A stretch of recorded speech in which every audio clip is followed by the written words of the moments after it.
7 o'clock in St. Louis. You are listening to TMA, presented to you by Brown and Crouppen on 101 ESPN and the TMA STL YouTube channel. Tim McKernan, Doug Vaughn, Martin Kilcoyne with you on the program. A gentleman by Jackson Burkett is on the ones and twos. We welcome you to participate in the program in a wide variety of ways. We have the Air Comfort Service text inbox, 314-399-9646. We have the Michelob Ultra YouTube chat and the Collier and Thompson phone lines. YouTube.com/TMASTL.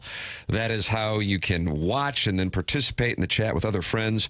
And then you got the Collier and Thompson phone lines, 314-974-0101.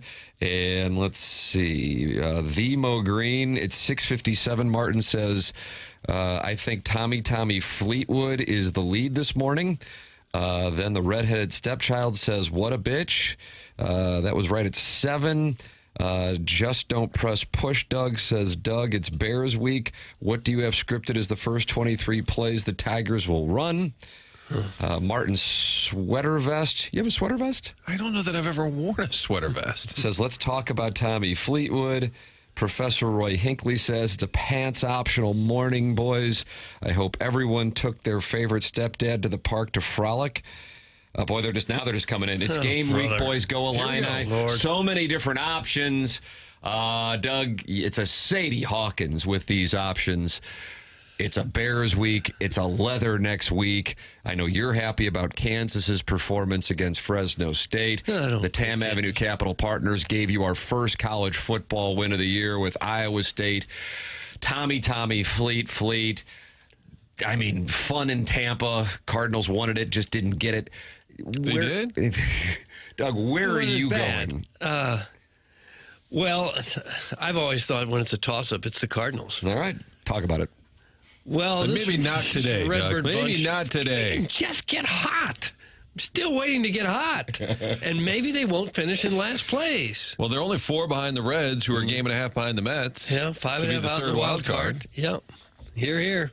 Strong performance yesterday. I would like to issue an apology. Oh, wow. All right, to all the Rock Chalk fans, which I know you guys don't recognize as an actual fan base.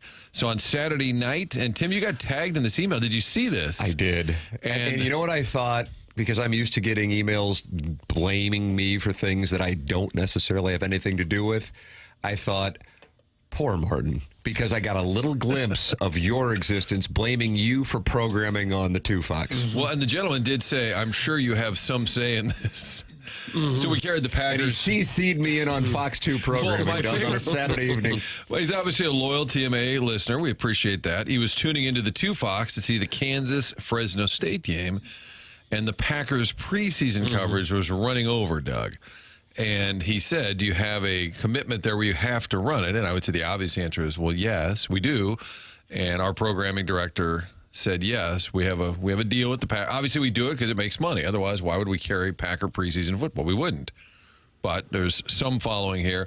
But it ran long, and so the Kansas game did not start on Fox 2 on time. However, I was not locked in. I was in a commercial break myself. But at the bottom of the screen, they were running a crawl, Doug. In the TV business, they put some words at the bottom. It's known as a crawl. Sure it is. Because the words crawl across the screen, saying that you can see that Kansas game on KPLR 11. Oh, nice. So there was an option. However, the gentleman emailed and he tagged him and said, please discuss, or you can discuss on QFTA. Discuss it on QFTA. Jackson, it's the lead on QFTA this week. In case you were short on topics, Fox Jackie. 2's programming of carrying the Packers preseason game instead of Kansas's game against Fresno State. A topic in which you can go so many different directions, you know. You just open up the mics and let us talk 2-3 hours. So I apologize. I hope everybody this can gentleman recover. thought you could change it. Thought you could hit a few He levers. wasn't banty. I think he was kind of mad. He says he's a Louisville fan. He's not a Kansas fan. So it wasn't a bitter Rock Chalk alum. Maybe he was going heavy on Rock Chalk or Fresno State. Doug, the Bulldogs, right? I think so. However, there was an option. It was on KPLR. There was a couple of years after the Rams left when our station didn't really know what games to cover there for a while. And so they'd actually come to the sports guys and say, what games do you think we ought to cover? You guys make the call. And I said, The games that CBS would show. I said, we'll do this as long as this never gets out. Unless no one ever needs to know that we get to pick some of the games. Wait a minute. The Chiefs grooming that takes place at KMOV started with you? Wow. You started this. Wow. No, Doug said, I've got that Alex Smith on my fantasy team. it didn't last very long. But there was a year or two they would send us the games and say, what do you think we ought to show? I've been asked that a lot over the years. And in the programming, people would say, hey, it's a toss-up. Do we do Packers-Titans, or do you think we should do Eagles-Commanders? I think yes. I think it's smart if they get a choice. There's a lot of times the network doesn't give you a choice. It was a reasonable request. I just didn't want anyone to know that, so the phone calls would stop every time there was a game on that one guy didn't want to see. Smart move. Smart move. Did it ever get out I until don't this think moment? just right now, yeah. But I haven't been there for a couple months now. A couple months. What do you at Channel 5? Do you get to pick the Sunday night game? I do. I pick all the games at Channel 5. But don't call me. Call Frank and do your complaining. And you can call into this program and do your complaining. 314-974-0101.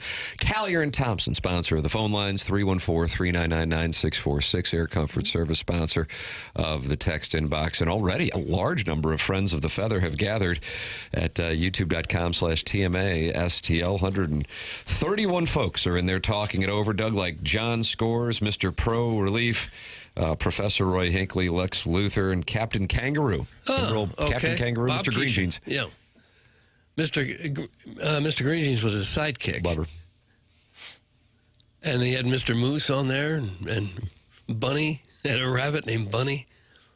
Yeah. Creative. I watched that as a wee toddler.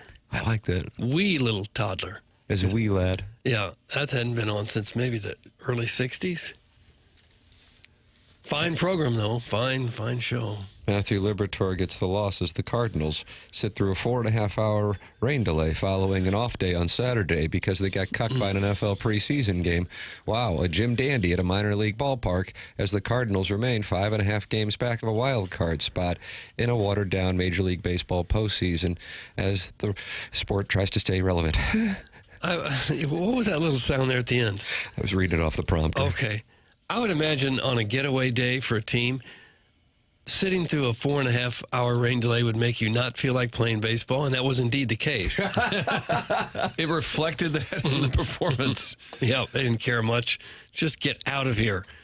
They banged out 5 hits, 5 safeties. Lose again, 7-2, another lopsided loss. They have had a lot of rather lopsided losses this season. You know, we've heard many times, this team just doesn't quit. Well, a lot of times they've quit. Look at some of these losses they have. 7-2, 9-1, 12-6, 9-2. You watch the games? 10-1. These are all losses just in the second half. I mean, they've been curb stomped a lot. I mean, just taking really horrible beatings. Well, I think the org as a whole is in a pretty good spot. I don't know that it is. You're worried about the org, Doug? I am worried. I'm very worried about the org. 31 games left in this runway season. What could happen to get you excited about 26, Doug? Cover the over of 76.5 wins. And if they stay at this pace, Martin, they're on track for 79. I'd like to there's a see goal. Weather Holt. That would Cover the over. just Well, maybe. Weather Holt is doing so well at Memphis, Doug. You don't want to mess with his mojo. Yeah, we want those Memphis numbers to look good. That would keep me interested, I guess. The last month, maybe that guy they traded from Boston, the first baseman. See what he's got. The nameless player. Yeah, I forget what his name was. Anything other than what we're watching now. Anything other than Stoned, this. blazed, I'm high, and to the moon and back. Yeah, Blaze Jordan. yeah. Thank you. Nolan Arenado papers. says he's watching the games. Remember last week? He let us know he's watching the games. Yeah. I saw that the Rockies cut Austin Gomber, so they now have 0 players left from the Nolan Arenado trade. Yes. That might have been one of the worst trades in Major League history, really, because they gave up a guy still in his prime, under contract through 2027, possibly a Hall of Famer. They gave him up for 5-0 players. Well, they also paid for him And to go. paid. Which to me is Yes. maybe a Buck Swopian 30 for 30 that needs to be delved into. Could you make a worse trade than that? Has there ever been one? I don't know. Well, they were paying for him to go away, so you still can save money. It's sort of what the Cardinals were offering this offseason with a number of their players. If they were willing to go, they would help pay for them to leave. The weird thing in Colorado, we've talked about it, but then they went out and signed Chris Bryant to play third base for hundreds of millions of dollars. But you just couldn't had a get guy. anything for an Arenado? Every team in the league would have wanted Arenado. I'm not sure he wanted to go anywhere, as we're seeing yet again. Yeah. You don't like when people start off. I don't. I don't care for it. We're talking about a second to last place baseball team. Really? That's the lead? Why the hell are we not talking about Tommy Fleetwood, Doug? Oh. That's from Big Tuft, who is not happy with the conversation. I don't imagine the casual sports fan knows a whole lot about Tommy Fleetwood or lives and dies with him winning tournaments. What about Finally Big won Tuft? one. I guess Big Tuft is one of those guys. Doug, is that a mullet? Never heard of your team. Doug, is that a mullet or is it just long hair? Tommy Fleetwood. I think it's a bit of a mullet. Okay. Slightly related, Tim Lindenwood opens their season Thursday against St. Thomas. I was looking up last night. We needed some graphics and logos. We didn't have a St. Thomas one, but their team name, what do you think they are? The St. Thomas Fighting Shrubs. Tommies. The Tommies. Is that Well, what- Doug knew that. Doug ships it. Yes, the Tommies. I kind of like that. The Tommies. And then you got Tommy Fleetwood. Jordan Walker is slugging over 320 Slurpee time around here. That's from the 636, Doug. That's what Okay. Joe Strauss Someone would do. like it. He would hand out Slurpees. Yeah. That's more like it. We found something positive. What else could you find positive from yesterday? I don't see anything. Well, it's college football season, so the 31 games will just sort of vanish into the ether.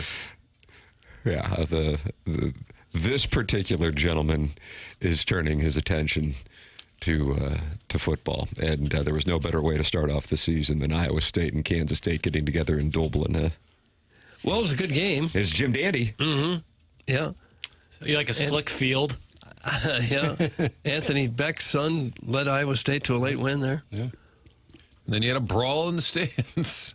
Have we heard of this before, where the starting quarterback for a big-time program, and I would call K-State a big-time program, the dad and brother of the quarterback get into a big old brawl. That story just kept getting worse and worse. For those not familiar with it, Martin, this is Avery Johnson, for the record, and his father. What's the backstory on this? The father and son said that the heckling and the jawing got a little elevated, so then they ended up throwing punches, and it got caught on tape. And then the father and son issued a statement. Not often, Doug, that the quarterback's father... We sincerely apologize for our actions following yesterday's football game in Ireland. Senseless bickering escalated into an unnecessary fight. We've resolved our differences and take full responsibility for our actions. We have apologized to our immediate and extended family and now extend our apologies to Kansas State University, its alumni, and fans. We regret this incident. We've learned from it. Well, that was quick. Yeah. And are committed to ensuring it doesn't happen again. So it was the family members fighting each other. Yeah, Mark Johnson was seen in a video outside the stadium after the game getting into a tussle with his oldest son, Anthony Johnson. A physical altercation. Avery Johnson is the quarterback of the Wildcats. So not only did they lose as 3-point favorites in the traditional site for Farmageddon, Dublin, but then the father and brother of the quarterback got into a fight. It's unbelievable. It kept getting worse because you see on the video on Twitter, you're like, oh my God, fans fighting, and they're by this parking lot with this gross water sitting down there like it's all bad. And they're like, oh, it's the quarterback's dad. You're like, oh my God, what's going on? And then it's also the quarterback's brother. And you're like, oh my God. It keeps taking turns for the worse. Yeah. I'll tell you, at St. Gabriel's, the 7th grade tournament is essentially Fixed. wow. Okay. No, but go ahead. And you want to get your name on a banner, and you will see grandfathers who played in that tournament go after sons and Grandchildren. if they don't get it done on a Saturday night in March in front of a packed house at the Stitz Gymnasium. So we can relate to, unfortunately, what went on in Dublin. They drag him out to Francis Park and beat the snot out of him. Down by the lily pond. I think both of my brothers are hot. Doug, what do you think about that? It's a different take. That's the other side of this. You know, for the kid that's the quarterback, that's just so embarrassing. Oh, God. Tough. I wonder if he's hearing about that in the locker room at all. Tough. I believe Gabe DeArmond tweeted out maybe the Mizzou quarterback position could be decided by the dads fighting. That'd be very good. God almighty. You think that was the liquor talking? It had to be, right? He didn't say that in the statement, Doug, but he's learned. He's learned from his actions. Maybe he's learned not to drink. Happens in Ireland, Doug. You know those Irish. They're always fighting. I guess. Pugilists, all of them. Also tough. I don't know if you had the over or the under on that game, but I am pretty sure Iowa State scored a touchdown and the player was ruled down at the half-yard line, and they never put it in the end zone. The total was 49.5 because of that call. 45 points. Oh, gosh, yeah. And if you were betting on the total on Saturday in Dublin, either it was a wonderful win or a horrible bad beat to start your campaign, which will spiral until Super Bowl Sunday. Enjoy the next 5 months. God, that has to be painful to have a lot of money on that and see him not try to score there from the 1 yard line. Looked like a touchdown anyway. That's what I'm saying. Papers, were you on that? No, I laid off it completely. You bet Kansas, and you were handsomely rewarded? No, I would never. Doug, Rock Chalk looks good. But they don't know who Mizzou's starting quarterback is, so they're jammed up. They're sideways. Don't know what to do. They've stopped practicing, trying to figure it out. Papers, you a little worried now? No. Wow. No. A 31-7 beating of Fresno State isn't going to get me the shake in my boots. Quarterback who can run a little bit. Yeah, You're probably waiting to see what they do against Wagner. You put a little pressure on them and see what happens. I saw it last year against teams like UNLV. Barry Odom was making him look small, so I'm not real too worried. Orson Woods Wacko is back. Of course, he broke the story that Sam Horn will be Missouri's starting quarterback. And he says, Martin, there is nothing left to decide. Sammy Horn is starting. That's the Orson Woods Wacko. And ideally, Gabe DeArmond will credit the Orson Woods Wacko for that report. And the Colonel will make his first appearance on the program. Brought to you by James Carlton. That's coming up at 9 o'clock, Doug. Oh, all right. On your Stiefel dossier, Brad Thompson at 9:30, and then we have the Design Air Heating and Cooling email the day, the morning after at InsideSTL.com. It's Design Air Heating and Cooling, and how wonderful is this weather, Doug? Tell me about this weather. It's perfect. Is it not? It's absolutely perfect. I've long said September's the best month of weather. We're getting a week head start on it. I mean, and I'm looking at the forecast. It's nothing but sunny skies and temperatures in the high 70s, and then maybe in the 80s next Monday and Tuesday, but low 80s. I mean, this is just glorious. Go out there and compress the ball. I need you to shift your weight into your lead foot after the takeaway is complete, and now you just compressed it. Oh, really? Oh, look, there goes a piss rocket. Compress. Okay. Sounds violent. Well, we deserve at least 1 or 2 weeks of decent weather in this town. Doug, nobody's got it better than us. Look at that forecast. Well, yeah. Well, we thank Seth Goldcamp for the forecast. And then over the weekend, my father, who has happily not been in St. Louis here for the last few months, reached out. Timmy, I don't know what's going on over there, but your brother went by the house, and it's 90 degrees. We got to get a new air conditioning. I got to talk to Seth. Seth Goldcamp. Put them together. Let them work it out between themselves. I'm too busy. Right. I can't possibly be bothered. No, I wouldn't think you Thank could. you. I mean, I'm a big star. You call me a big wheel in the market. Big wheel in the market. I can't possibly be bothered. And I was talking to my dad last night. He goes, I'll tell you what, I got 3 bids. Seth's was the best, and we are going with Design Air, and they're putting in a new air conditioning this week. How about that? How about that, Great. Martin? How about that? They get right after it. They do. They got a large staff to do that. And that's the best. Design Air Heating and Cooling. Online at designairservice.com. Thank you to Seth for taking care of my family, and thank you to Seth for the forecast because he has done that as well. Online at designairservice.com. It's Design Air Heating and Cooling, sponsor of the email of the day, the morning after at InsideSTL.com. And we do have a 3-way tie with Buck Swope, Kevin Miller, and Riot's dad, all tied with 3 wins here as we head down the stretch in the month of August. Email in to compete with the greats the morning after at InsideSTL.com. Doug, we got a call the way you like it. And I don't have the gentleman's name, Chairman, but Jackson, we have a caller that Doug wants to talk to, apparently. What do we got? All right, here we go. Good morning. You are on 101 ESPN with Doug Vaughn. It's the Callier and Thompson phone lines. Hello, friends. How you doing this morning? Oh, we're fine. You? I'm doing pretty good. I just wanted to take a minute and a half of your time, I just need to get this Micah Parsons, my thinking on that out of the way. Okay. Right. Now be the time to do that. CC, Evan, you guys ready? And my opinion here, I don't know about. I'm pretty sure you, myself, and most of everyone else in Middle America would be happy to make the $15 or $20 million he's making for pouting and sitting on the sidelines. Also, another thing about that is this right here. I mean, the world is full of people that have the same occupation, same job, same qualifications, and one company pays their employer more than the other company pays theirs. Say, T.J. Watt and the Pittsburgh Steelers. They may pay T.J. Watt more than what they want to pay Micah Parsons. Right. But unfortunately, he's never heard the word no. No, he and hasn't. everybody's telling him, oh, you're worth this much. Oh, you're worth this much. I mean, I hate to tell you, but, I mean, the world's full of people that bust their asses every single day to put a roof over their head Amen. for a whole hell of a lot less than what he's, claiming that he's worth.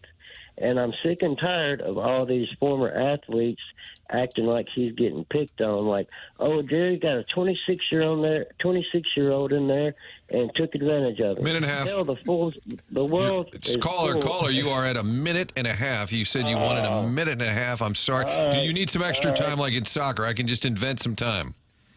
Okay, if you can invent some time. Okay, we're going to extend time. Go ahead. 45 more seconds. 45. Okay. All right. I was going to say that, I mean, at the end of the day, Jerry Jones is the boss, period. I mean, you try going into your boss and you tell him exactly what you're going to do and see how that's going to fly. It's not. If I was Jerry Jones, he can afford it. I would sit him on the sideline this year, franchise him for the next 2 years until he's 30 years old, and then let him see what other teams are going to pay him at that point. So that's all I'm going to say about that right there. Okay, well, thank you. Thank you. You're a Cowboy fan here in town. Tim, you don't really want to do follow-ups. It's the second do you? one of those calls we've had. I just want to read texts. We had Steeler I Kid. am tired.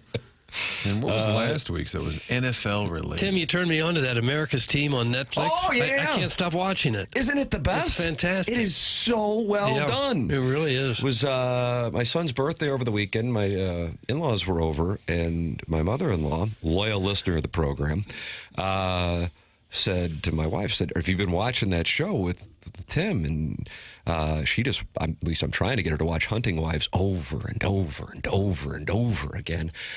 So I'm watching the Dallas Cowboys program. Yeah. And isn't it just so fantastic. well done? Papers, have you watched it? I have not.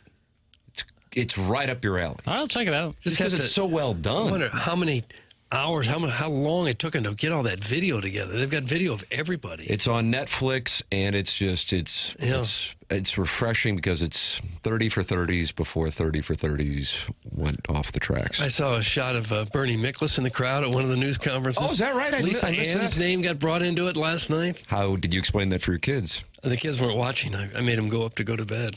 Did you say They're I in their spent 4 30s. days in Jamaica with her? And she's a normal, Maybe that's a well-adjusted 30 person for 30. who's got a business. She didn't make an appearance, but they mentioned her name. God. You think that guy has seen that and was fired up when he saw Lisa Ann on the Cowboys That's doc? what led to the phone Could call. have been. Maybe. Could well have been. I mean, that was, Because I'll tell you what, they're not happy in the... if someone was playing a bit, they couldn't do it any better. Well, Tim said it's a mentioning Sadie T.J. Watt. Hawkins. Once Tim says Sadie Hawkins, it's a free-for-all. I feel the listeners are activated. That's correct. And they have their own Sadie Hawkins. Hawkins. I mean, that was like pitch perfect. Like all the way to AI. Was it TJ AI? Watt mentioned. It was very well done. Get this mother effer off the air. That's from Maddie Mock reporter Ray King.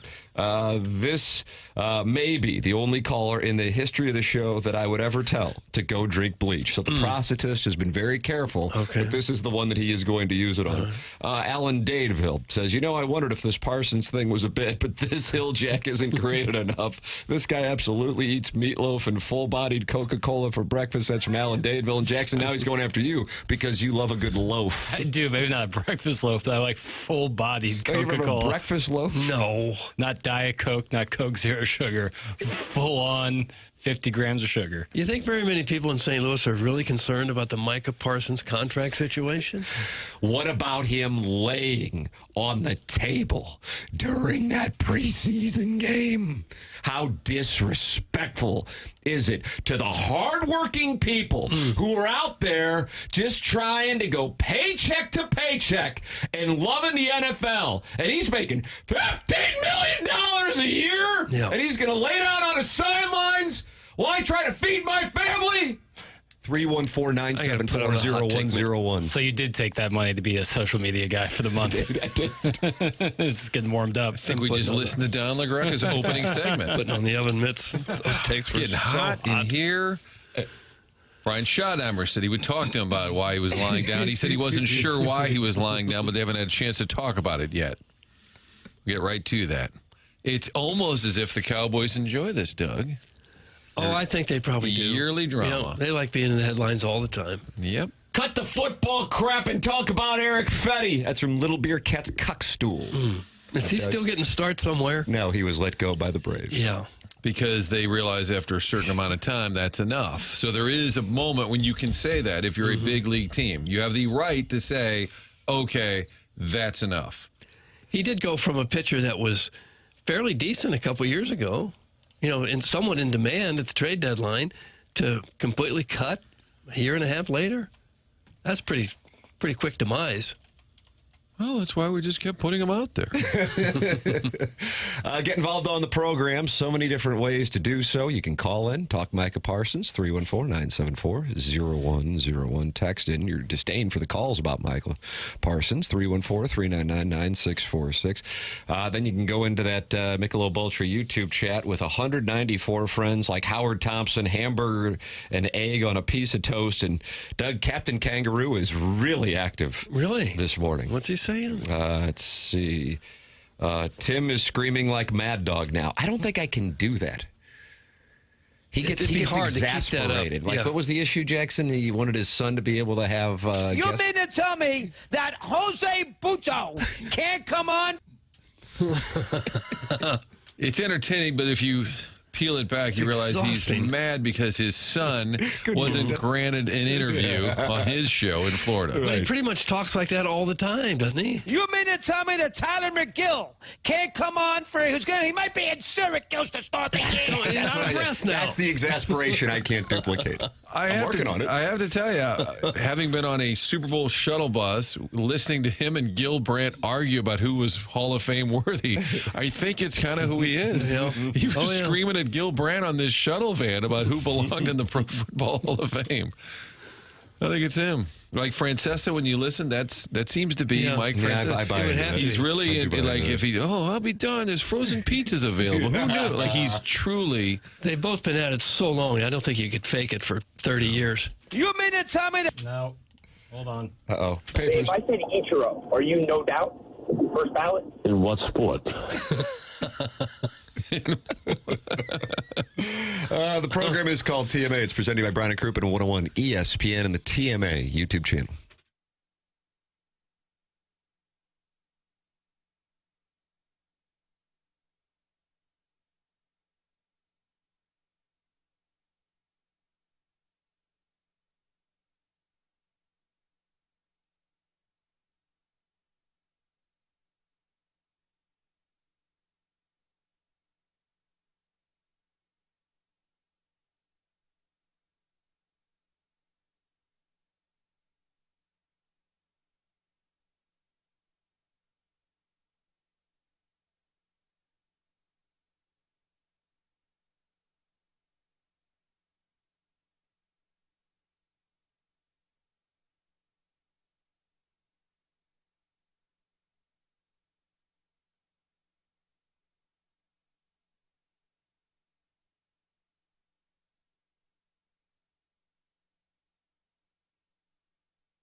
Darth 007 says meatloaf should be made in a red sauce or a gravy sauce. Shouldn't have to add anything. That's in the Michelob Ultra YouTube chat.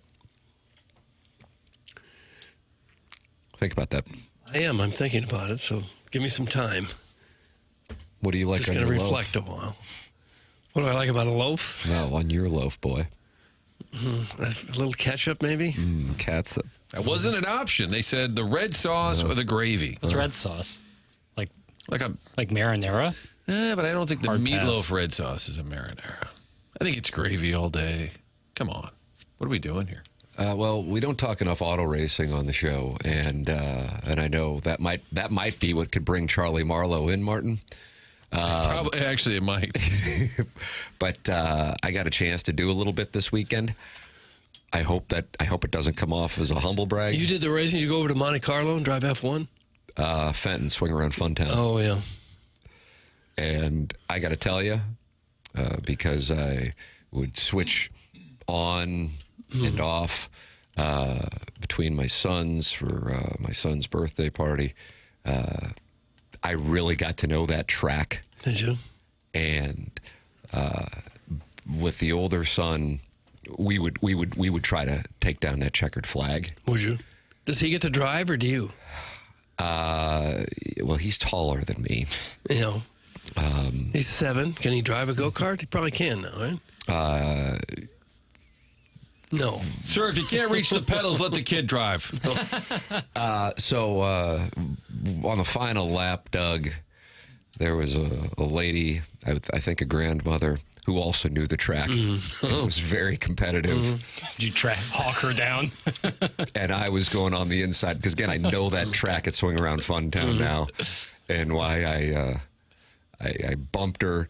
Now, don't get me wrong, we wound up winning. Well, and the rubbing ends is justifies racing. the means.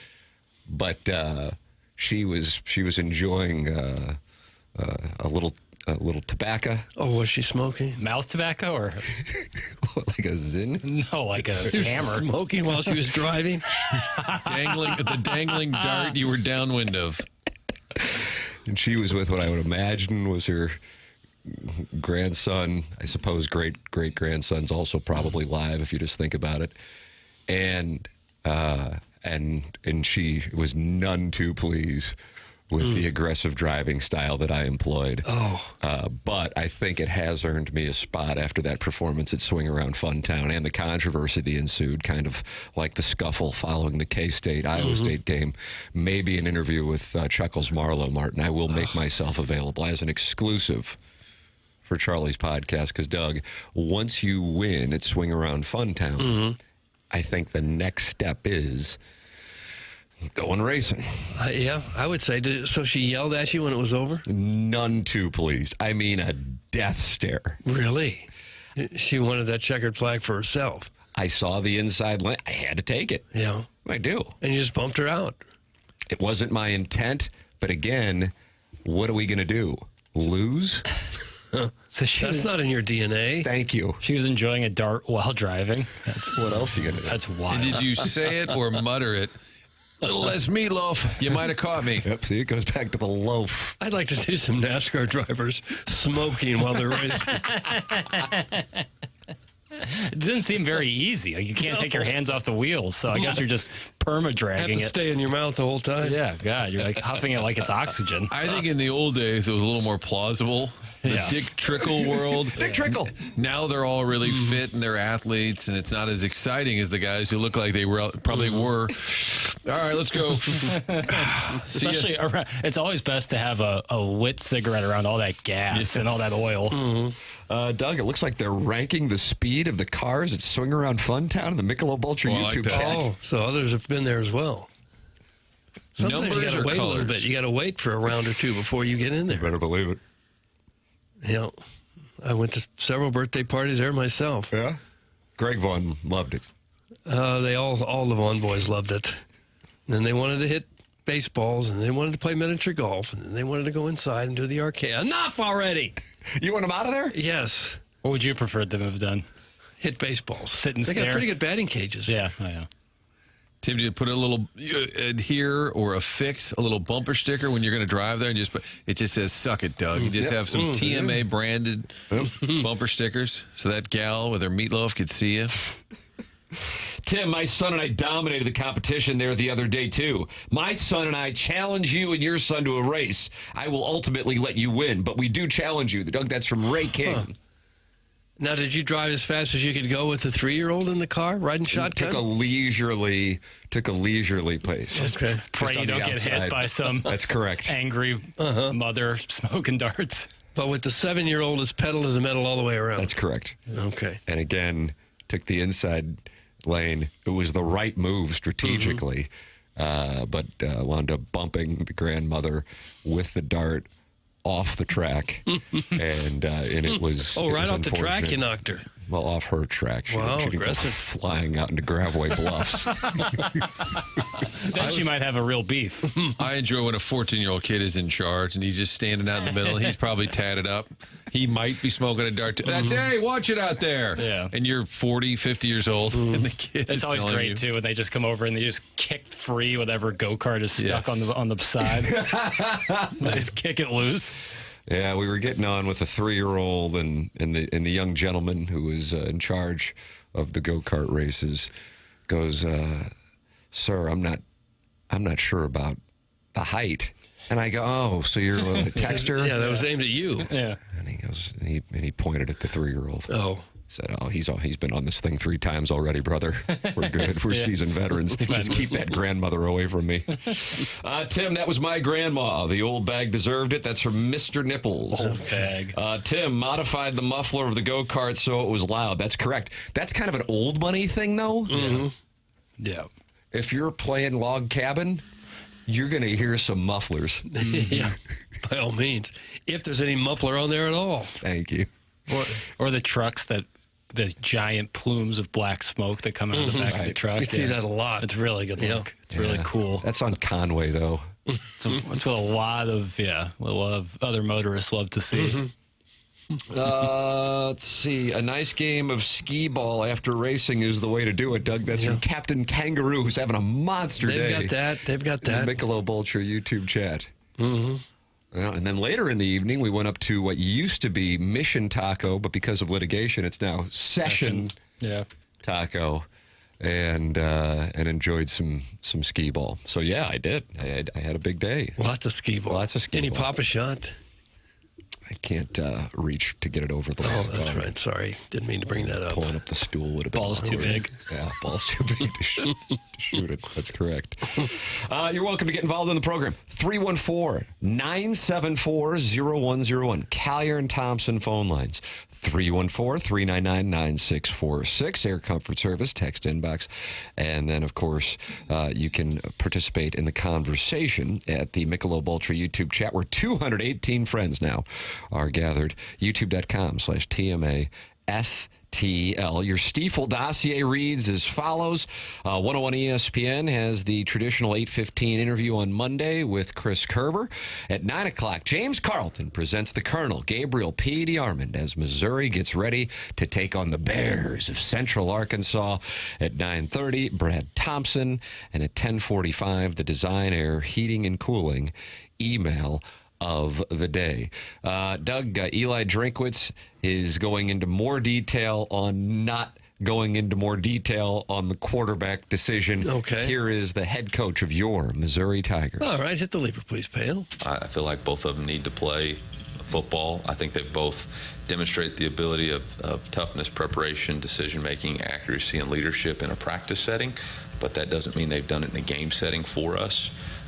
And I know both of them have played college football before, but they haven't played it in this situation before. And so they'll get to demonstrate that this week, all those this week and in a game. I felt like both quarterbacks played really well, really since the spring. I think they've both established a leadership with the team, as evidenced by both being voted captains, and just didn't feel like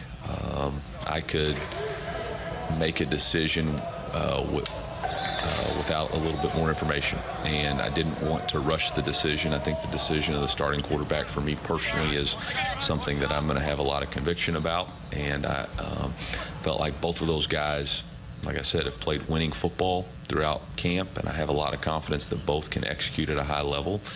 So really the only other thing to measure was to put them in live competition. Nowadays, I'm never going to do that in practice. Just because of the nature of college football now and the investments that we have in those positions. So the ability to play live football Thursday night, the ability to watch these guys prepare, see how they handle the preparation, I felt like was the best course of action. Hike. Yeah, listen to the action in the trenches. I think he's taking the right approach. It sounds like he's going to give you a definitive answer, however. Does it not, after, like, saying, once we see him in live action? So will he then commit after that game? I get the sense that, and this is something Gabe, I believe, has written about, but we'll confirm it with him when he joins us at 9 o'clock, that he thinks he might already know as it is who's starting Kansas, and this is just a play. And that's what I've been saying all along, is that he is doing a little gamesmanship. But my question is then, after the Central Arkansas game, is he still going? Because that sounded like, okay, once I see him in live game action, to me, he narrowed it down to that game. So I'm curious, do you think he will, in fact, name a starting quarterback? My theory all along was that it's gamesmanship. And therefore, why would you say it on Thursday night? Wouldn't you just continue? Hey, both played really well. This is making it even. Is he going to? So you think it could go into 2:29 p.m. on Saturday the 6th at Faurot Field as Rock Chalk takes the field? They don't know who the starting quarterback is. The way he sounded there, to me, it felt like, all right, I'll give you a decision. Give me a game, and I will decide. But my theory all along has been that it's sort of to mess with Kansas a little bit. And if that's the case, wouldn't you go all the way to like Wednesday Correct. of next week? So would you go all the way till Saturday? I guess. So will you come out of the Thursday game and say, Coach, what'd you think of the guys today? And do you have a quarterback? Boy, they both played so well, and it's just not fair to either one. We're going to go into next week, and we're going to get some reps. Those reps mean a lot. We're in game week already. We've already moved on from Central Arkansas. Coach, the game just ended 20 minutes ago. Yeah, we moved on. Have you learned anything that I guess, sorry. Easy. Well, no coach wants a quarterback controversy. Well, that's what I'm saying. So I think it's at some point, let's it's possible that he wants to let their play in front of everyone kind of separate it. Like if one guy throws 3 touchdown passes and the other guy's got nothing, say, see, I told you, Horn's our quarterback or Purbuella's our quarterback. One guy gets nicked up a little bit, one guy fumbles or something. He's got a way to say, see, this is the guy that I wanted all along. I would imagine that most of the listeners did not get a chance to read the Washington Post story on Sam Horn this weekend. Anybody happen to see this? No. That's one we didn't see coming. Yeah, but here's what we got. They did a detailed story on Sam Horn in the Washington Post. For what reason?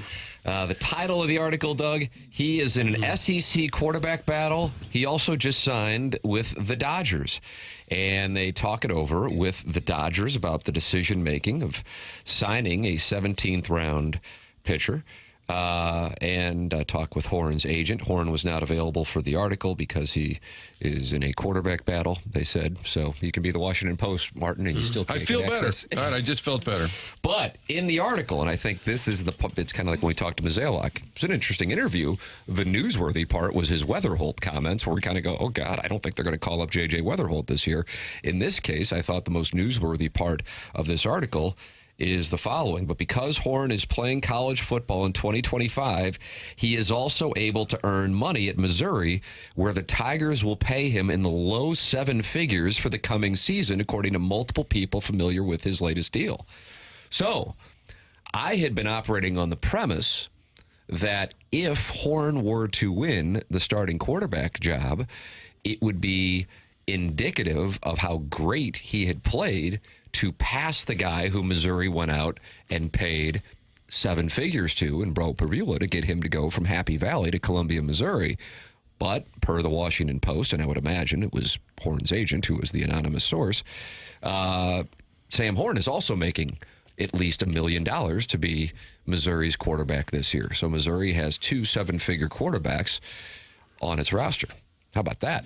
That surprises me.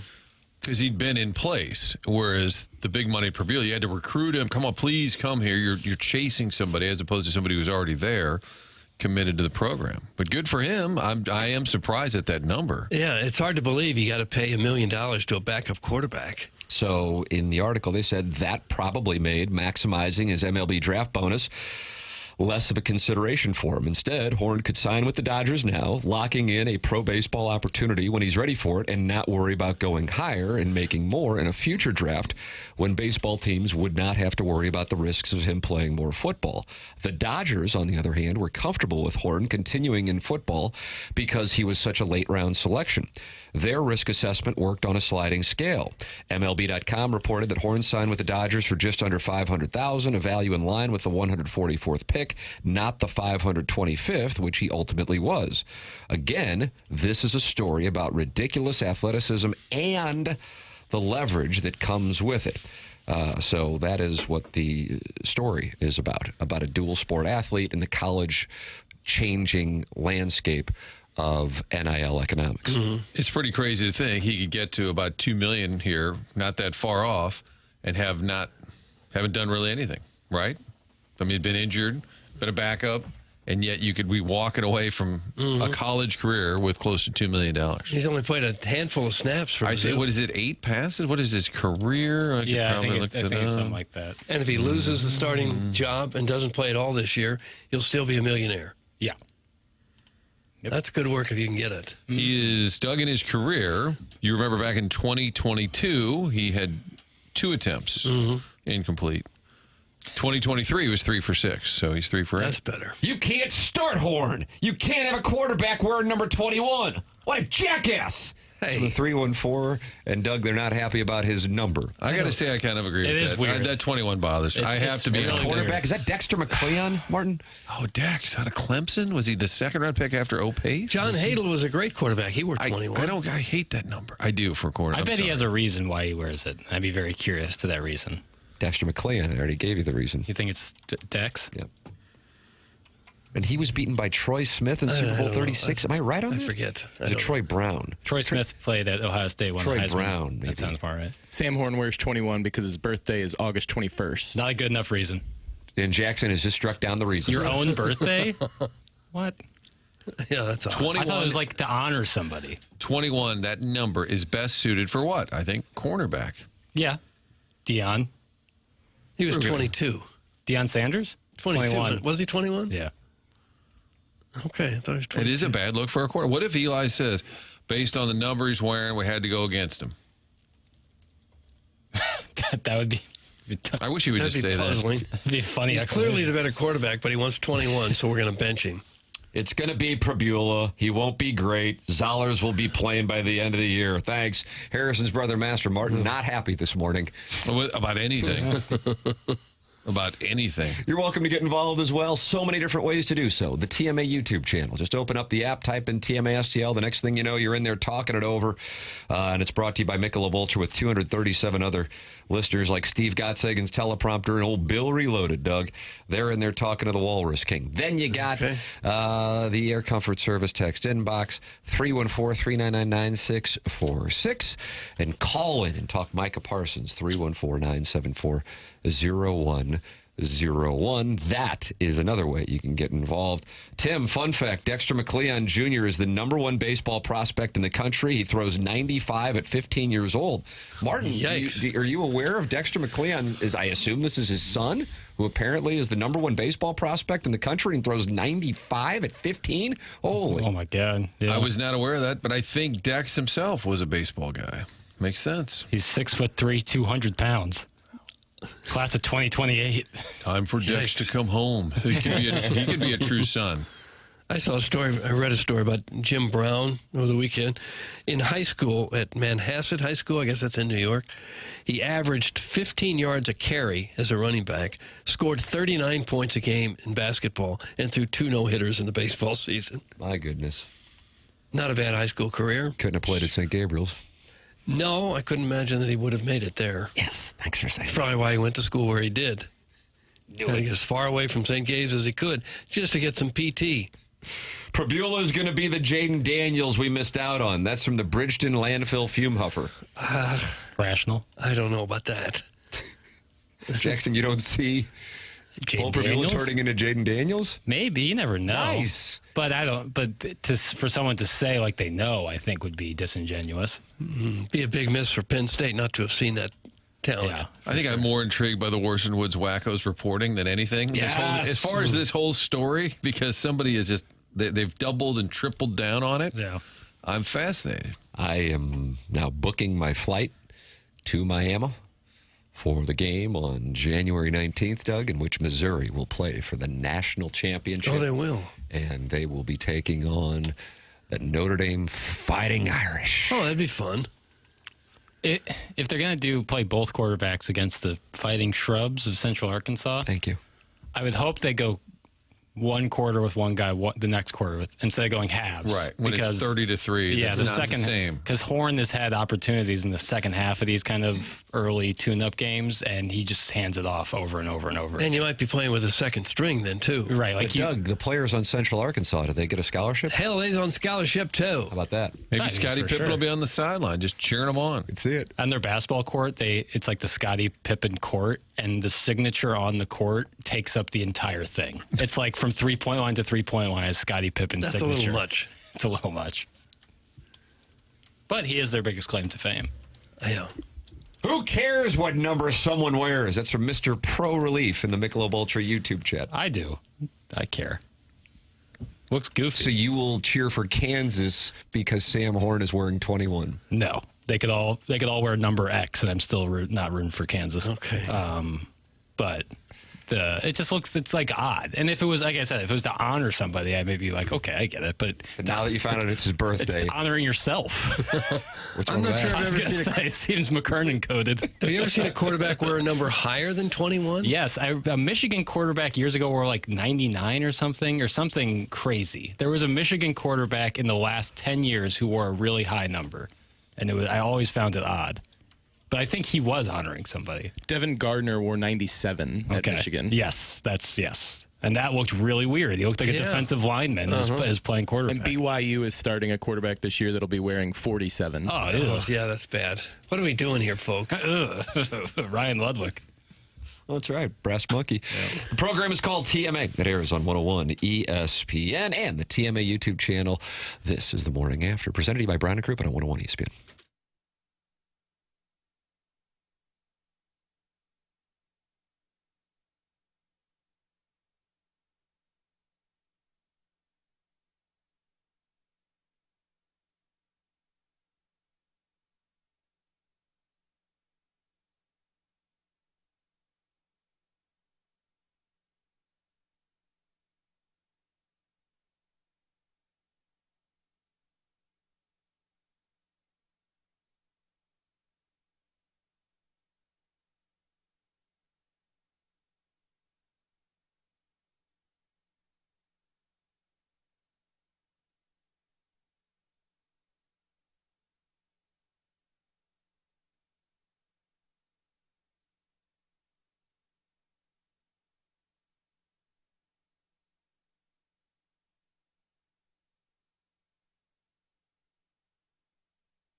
This is Jackson with a Sports Center update driven by Johnny Wandolph Chevrolet and Johnny Wandolph Autoplex. Cardinals lose yesterday at the hands of the Tampa Bay Rays. They are back in action this evening, taking on the Pittsburgh Pirates. That's going to be a 6:45 p.m. first pitch. Michael McGreevy on the mound for the Cardinals. Former Cardinal Johan Oviedo on the mound for the Pirates. Those are our Sports Center update driven by Johnny Wandolph Chevrolet and Johnny Wandolph Autoplex. See them at wandolph.com. Chevy, together we drive. Are you kidding me?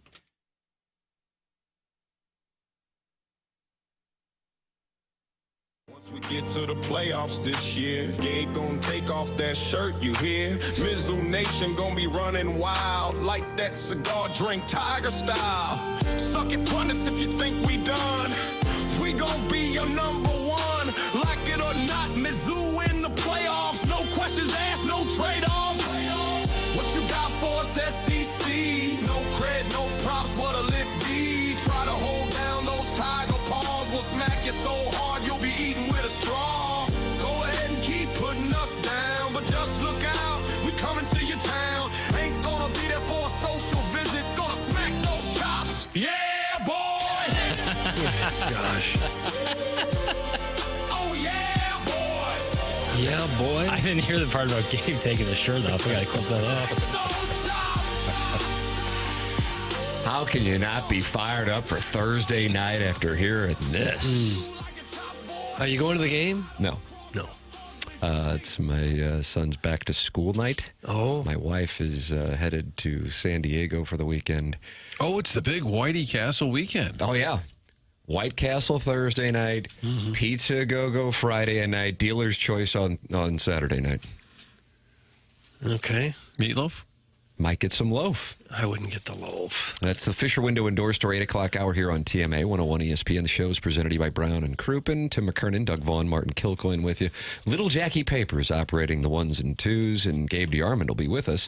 We'll ask him if he is going to take his shirt off at 9 o'clock. He's brought to you by James Carlton. Brad Thompson coming up at 9:30, and we have the Design Air Heating and Cooling email of the day at 10:45. Send yours in, and we got a wonderful gesture from producer Joe this morning. Martin, friend of the show. That's right. Jackson, tell the people what they will win if they win the Design Air Heating and Cooling email of the day. So today, if you win the aforementioned Design Air Heating and Cooling email of the day, you will receive not one, not two, not three, but 4 tickets to tonight's ball game against the Pittsburgh Pirates and parking passes. No fooling. Doug, you always complain about parking. Here you go. Yep. That's nice to get some That's parking. the prize today. How about that? Beautiful night. It's a beautiful day for a ball game. The Pirates are playing the best. Nobody is playing better than the Pirates, and it's a fact. They've won 4 in a row. Longest current winning streak in the majors belongs to your pesky Pirates. You'll have to leave early to get there because the traffic, I'm sure, will be horrible with as big a crowd as you'll get for this game tonight. Get to see Michael McGreevy. Yeah. Doug, the Marlins are having a great year, too. And Tyler Phillips. This is good stuff. Set this up because he came in he's a relief pitcher, Doug, and he was called into the game. And as he was brought into the game, as soon as he leaves the bullpen, he starts to smack himself. I mean, really. In the face? Yeah. We don't kink shame, so be careful. Really hits himself hard. And I would say he's put on this very tough, gritty persona. Yeah. That's his public persona. And he was interviewed after the game, and he didn't drop the persona. Okay. All right, Jack, thank you very much. Tyler, you threw 32 pitches yesterday. When did you know you were going in tonight? When they call down. And you were ready to go? Yeah, I'm ready. They call down, I'm pissed off, I'm ready to go. Why do you get so pissed off? I don't like hitters. How did you get through that 9th? Throw the ball over the plate. How long does it take you to cool down after a win? I never cool down. And the slapping, what was the level of slapping when you came on? Pretty hard, my face is hot. Yeah. Great win, you're scaring me. Go to the clubhouse. Thank you very much. Our sideline guy hung in there pretty well. I like that. Because that's rapid fire. You got to be ready with the next one. Like Macaulay Culkin as a kid, just 2-word answers. Tyler Phillips. Yeah, sounds like he could be a friend of the show. So for Cardinal spring training, I think we go down to the Marlins family barbecue and see if Tyler's available to come to the picnic table. He's got trace amounts of Lance Lynn, little John Lackey in him. He's had a pretty good year. Let's see. 43 games. Doesn't like hitters. 327 like ERA. hitters. Yeah. So he hits himself. That's right. I mean, really smacks himself. Which isn't as cool as it might seem to someone. Yeah. Like on replay. Looks a little crazy. Maybe a hint of Kleiner in there, just kind The of. governor. Yeah, a little bit of just kind of being weird for weird's sake. Yeah. That's a great way You think to he's describe marketing himself? it. Maybe a little. Maybe a little.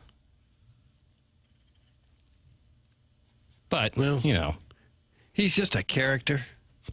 whatever gets you fired up. I guess. Lord knows those relievers their ERAs can get tanked in one outing. So whatever you have to do to fire yourself up, you got to do.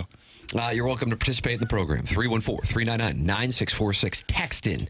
Air Comfort Service text inbox. Call in. 314-974-0101. Callier and Thompson phone lines. And then you can email in for our Design Air Heating and Cooling email today coming your way at 1045. Three-way tie at the top of the leaderboard. Buck Swope along with Riot's dad and Kevin Miller all heading down the stretch. 5 more Design Air Heating and Cooling email of the day competitions in the month of August. And then a winner will be decided. Plus, you can sign up to be the TMA Listener of the Month. You can keep your anonymity. You go to tmastl.com. The program will be off. The station will be off next Monday for Labor Day. And Doug, then we start up with clean uniforms on Tuesday. Okay. And here we go. Here we Rock go. Chalk Jayhawk comes to town that Saturday. How do you do? Well, I'm fine. Looking forward to that game as well. Papers won't be able to watch it. It'll be in a church. Although I've said many times, I don't hate Kansas. I have no reason really to hate Kansas. Well, you're not a true son. I appreciate the rivalry, but I don't hate the team. Yikes. I know a lot of Tiger fans do. I don't know necessarily where the hate comes from, but Civil War, bro. whatever gets you going. We're not over the Civil War yet? 160 years? I suggest you don't go to an SEC game. Okay. They're not over it either? Hey, Brown & Crouppen is the presenting sponsor of this program. They're online at brownandcrouppen.com. 314-222-2222. They were founded right here in St. Louis in 1979, and they're still right here in the St. Louis area. And if you are in need of a personal injury attorney, wouldn't you want a local law firm, one that knows how to handle the ins and outs of your case and the local environment? Well, Brown & Crouppen is exactly that. They are a law firm that works in and knows the local court system. It's Brown & Crouppen. They have been voted one of the best workplaces in the area for years. They realize that happy employees are the key to providing the best client experience. Brown & Crouppen, a part of the St. Louis community, they value it. You're going to get great service and great results. You'll hear from Terry Crouppen, Ed Herman, and Andy Crouppen on this program every Tuesday. It's Brown & Crouppen. If you think you may need Brown & Crouppen services, call 314-222-2222. That's 314-222-2222. Or go to brownandcrouppen.com. Make sure you let them know you heard about them here on TMA. The choice of a lawyer is an important decision and should not be based solely on advertising. Past results are no guarantee of future results, and every case is different and must be judged on its own accord. The program is called TMA. It's presented to you by Brown & Crouppen. You're listening to 101 ESPN and the TMA STL YouTube channel.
All right, so the weather has turned just a little bit. It's cooler now. It's in the 70s. Maybe over the weekend you shut that air conditioner off, you open the windows, and for the first time in weeks you actually got fresh air into your home.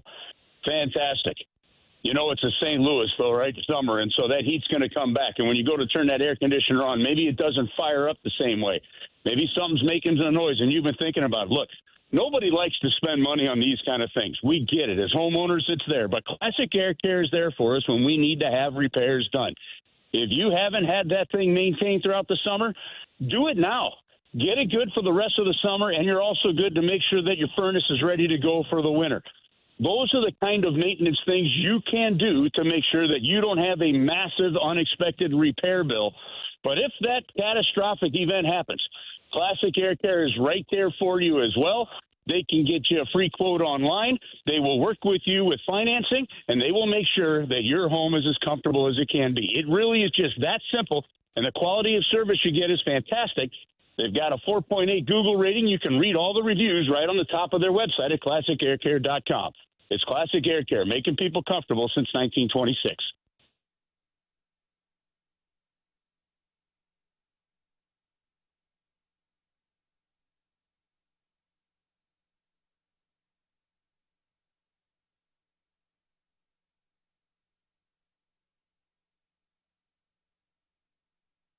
Welcome back. It is the morning after here on 101 ESPN and the TMA STL YouTube channel. Fisher Window and Door Store, sponsor of the 8 o'clock hour here on the program. Coming up on the Stiefel Dossier at 9 o'clock, James Carlton presents Gabe DeArmond making his first appearance of the college football season, which got underway this past weekend. Missouri taking on Central Arkansas on Thursday, and Rock Chalk Jayhawk after a win against Fresno State on the following Saturday at 9:30. Brad Thompson with us as the Cardinals return home for a homestand that begins with the Pirates tonight. Also a prize for our Design Air Heating and Cooling email of the day. 4 tickets to tonight's game and parking. That's the prize if you email in the morning after at InsideSTL.com for our Design Air Heating and Cooling email of the day. You are also welcome to participate in the program in a wide variety of ways by calling in 314-974-0101 on the Callier and Thompson phone lines, by texting in 314-399-9646, Air Comfort Service, sponsor of our text inbox, and watching the show and talking it over with other TMA listeners at youtube.com/TMASTL in the Michelob Ultra YouTube chat. Tim McKernan, Doug Vaughn, Martin Kilcoyne with you on the program, and it is our pleasure to welcome Chris Kerber to the Callier and Thompson phone lines. Morning, Kerbs. Fellas, I'm sitting here on a Monday morning wondering what kind of relationship you got with your dad to get into a fight after your brother's football game.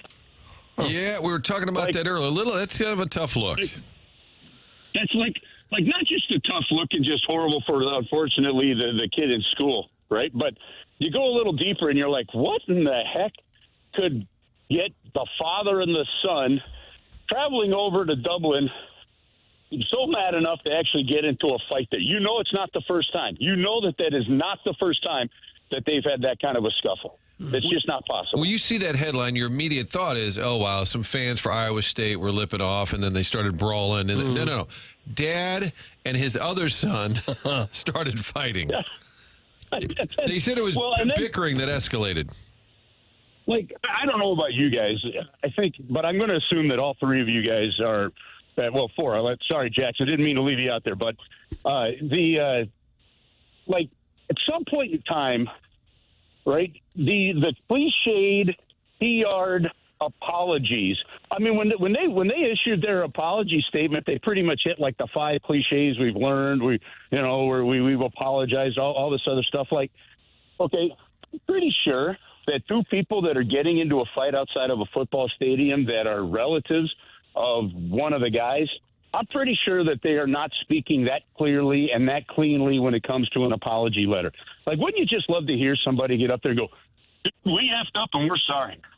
Like that's, we'd rather hear that than all this other baloney. It did sound AI generated, but the good news is, Kerbs, they're going to learn from this. They're going to learn from this. Yeah, right. Yeah, well, they learned quickly then, didn't they? Like, I mean, that's I don't think they're going to learn from it because there's just no way you let that happen. That to me, if there's any sports story over the weekend, that's the one that just absolutely blew my mind. That I do want more details. I'm sick and twisted enough right now on this story that I'm like, what the hell caused it? That's what I want to know. Alcohol. I would guess alcohol caused it. Well, alcohol might have been in the system, but somebody still had to say something. Yeah. You know, like, it was either the brother ripping his brother and then the dad coming over the top. I don't know, but it's anyhow, that's one thought. The other thought, how about this today, guys? We got Colton Parayko's golf tournament for Project 55 today. Oh, great. So we'll have some of the guys in town. He's been raising, this is the I think, the 4th or 5th year of it. And he's got a great story of one of his friends having to spend time at the Ronald McDonald House. So Colton's been doing this, and he's been raising a lot of money, has some great sponsors out there, and a great day at Meadowbrook, and then a good auction and stuff afterwards. And, guys from Golden Oak Lending, guys from Napoli, they've donated. Like, it's just been really terrific. And so 5 years now raising a lot of money for the Ronald McDonald House as well as Blues for Kids. And that's just something that Colton Parayko kind of does on his own. It doesn't get a ton of publicity. But the tournament is packed, and just another great example of our athletes giving back. Do you think Parayko has sort of won the room over? It was always, he could just be a little tougher. If he would and I feel like last year he was having such a great season. Maybe the narrative on, we just need a little more from him. Maybe and he always plays for Team Canada, which to me is a pretty good barometer. Do you think folks have finally figured it out that he's pretty good? Well, here's the thing, Martin. First of all, you say, does he win the room over? Typically, the narrative that most people are talking about never even gets to the room. It only gets to the room if somebody comes in and asks about it. I can tell you right from the start with this guy, his teammates have loved him, and he has been good. You go back to his rookie year, and he and Joel Edmondson came in as rookies the same year. They had spent the previous year down in the minor leagues. And it was supposed to, like, the way you looked at the depth chart, it would have been, I think, Robert Bortuzzo, not Hampus Lindholm. It was like a Swedish or a Finnish defenseman. That you're like, okay, these are going to make. Well, Edmondson and Parayko came in that year, and just absolutely, I think it was a 16-17 season, came in and just they unseated two guys. They literally took that bottom pairing and kind of went from there. And you're right, every single chance that Team Canada has had an opportunity to use NHL players in an international event, whether it be the World Championships, whatever, Colton Parayko has been on that list. And when COVID knocked the NHL out of the Olympics that last time around, Doug Armstrong said that Colton Parayko would have been on that. So they all know what he has. You talk to players around the league. I mean, it's a well-known story now. Darren Pang was talking to Connor McDavid and said, who's one of the toughest guys to play against? He goes, I hate playing against Colton Parayko. He's just big and the way he can skate and all that. So the guys in the room know it. I do think that just from a longevity standpoint, I think you look at that size and people think, oh my gosh, if he's Pronger, like, well, there's a reason that those superstars are the superstars, right? And I think Colton Parayko has, I guess, settled into his own skin too, and comfortable with the player he's been. I think that's probably the most important part. Yeah, and I should clarify too. When I say won the room, I meant just sort of that generic phrase, like won people over. I think in the room, obviously popular with his teammates. So I didn't mean to insinuate that it was a teammate issue. What do you make of the signing that Milan Lucic is that just why not? Because he hadn't played in a while, veteran guy. You know what? There were some rumblings, maybe. Last February, somewhere in there, that he was trying to kind of get back into it, and everything had been cleared up from the incident that had him sitting on the sidelines for a while, and so there were some rumblings, but no team locked him in. I think if you look, he's 37 years old. Can he skate and can he move around the ice? Okay, that's something that Jim Montgomery is going to have to determine with Doug Armstrong and company. If he can.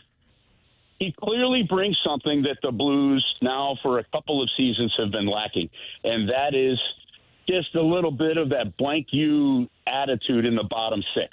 Nathan Walker has it. Now, look, guys, I think Nathan Walker has earned the playing time. I think he's earned it. But I think Nathan Walker is forever going to be one of those guys that they're going to look at size, they're going to look at whatever. And I'm going to tell you, like, his heart outmatches his size any day, and he's just the ultimate teammate. So, but from just a pure size standpoint, and a little bit, Pat Maroon skating past the Boston Bruins bench game, you guys are blanked, right? Like, just a little bit of that attitude is something that the St. Louis Blues, frankly, haven't had and don't have. And that is an opportunity if Milan Lucic can come into shape and can actually play and go. He can bring something that this team needs. It's an opportunity for him. And frankly, if he does play that way and can be effective, it's actually a good thing for the Blues, I think. And they've certainly got the best teacher in the world there with Steve Ott. I mean, nobody was a better agitator than him. Yeah, Steve Ott is such a fascinating, great story of a career because, when he was drafted in the first round by the Dallas Stars, he was drafted as a skilled forward, but he's trying to break into the NHL on a Dallas Stars team that has Mike Modano, Joe Nieuwendyk, Brett Hall, right? They're coming off of having just won a Stanley Cup. And where are you going to play? It's not like Ken Hitchcock is all of a sudden going to put Steve Ott in on the power play when you've got 4 Hall of Famers sitting around. So he kind of had to reinvent himself, and holy smokes did he reinvent himself on that. He found a way to play and stick and get respect in the NHL. And when you talk to people, he was as relentless as anybody when it came to chirping. He would research. He would know. He'd spend some time and think about this because it's really kind of early days of the internet, so it's not like some of this stuff was that readily available. But he found stuff to get under guys' skin and make a difference, and became one heck of an NHL player. So, yeah, that aspect of it, Milan Lucic isn't going to need a teacher. Milan Lucic knows exactly the hole to fill here if he's going to be a part of the St. Louis Blues. It's just going to be up to him. 1, is he willing to play that role? And 2, is the body going to let him? And that's what we have to wait and see. Yeah, those are guys you hate them if they're on the other team, and you love them when they're on your side, right? Oh, absolutely. Yeah. Yeah, they're the kind, like for example, right now, if somebody said, hey, the Blues signed Brad Marchand to a 2-year contract this offseason, we'd have been fantastic, right? Yeah, absolutely. There's a great example of a guy that you hate when he's on the other team, and you can't wait for him to absolutely be on your team. And hopefully Milan Lucic is one of those guys. I suppose since fighting isn't much of a part of the game, you don't see guys like that too much anymore. Is that the reason why? Because of the lack of fighting in the game when once it was so prominent? No, I actually think that has absolutely nothing to do with it. Like, I guess I'm wrong. Then. Fighting. Well, no, I think it's yeah. I guess like I understand what you're saying, but the reality of it is it's not because there's a lack of fighting anymore. I think that lack of fighting that you're seeing actually opens the door for some nastiness and some stuff. Look what the Florida Panthers are able to run roughshod over people, right? Because there's not an answer in a lot of cases, right? Like Matthew Tkachuk or whomever is going to go run somebody in the corner. Who's going to go after him? Who's going to look after him, right? Like look at you get the big defenseman for the Winnipeg Jets. Absolutely decapitates Jordan Kyrou on a hit, right? And there's no overly, response. It's Nathan Walker, right? It's been Braden Shen for the St. Louis Blues, and he should be able to kind of step aside from that. Another guy, Jake Neighbors, has stepped up big time and done some of this. It's not about the fighting.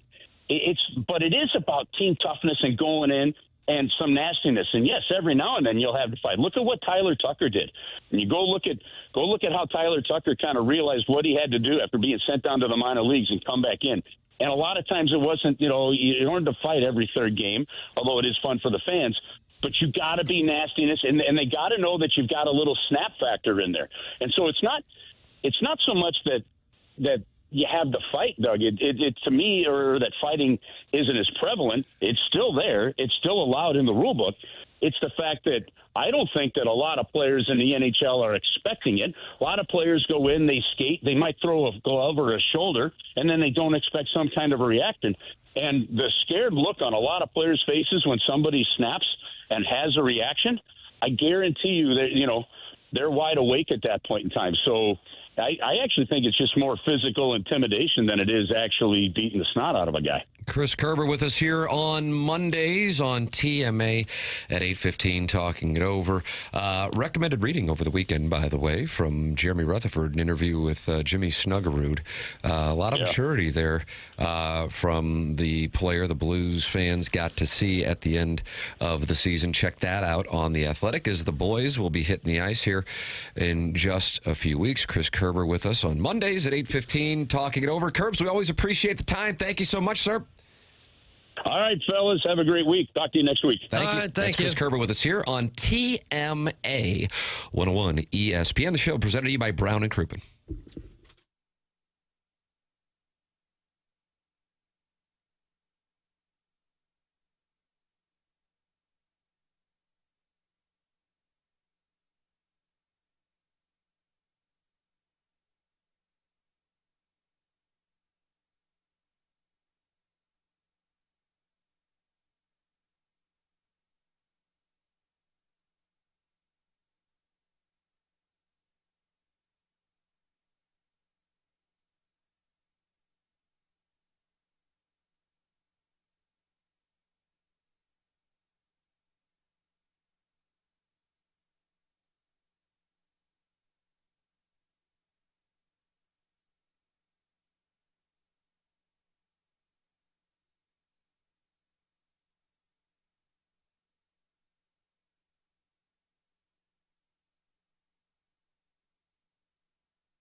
Doug, it must be Bruce Springsteen's birthday. That's all I got. Although I know James Carlton is with us at 9 o'clock presenting Gabe DeArmond for his first appearance of the 2025 National Championship season. And James Carlton has been to like 374 Bruce Springsteen shows. So maybe that's what this is about with Jackson here on TMA 101 ESPN and the TMA YouTube channel. Jackson, is that our music theme? Is it about James Carlton? It works out that way. But it's also 50 years of Born to Run. This album came out on this day in 1975. But was it seminal, that album? I would say. Okay. Pretty big. Do you love Bruce Springsteen? I like some of his music, yeah. He's like too working class for you? No, far from it. No. Too gritty? No. My cousin actually lives in Asbury Park right now. Oh, so I have half my family lives in New Jersey, so they're huge Springsteen people. So I almost have to be. Yeah. So I've grown up listening to a lot of Springsteen. I like it.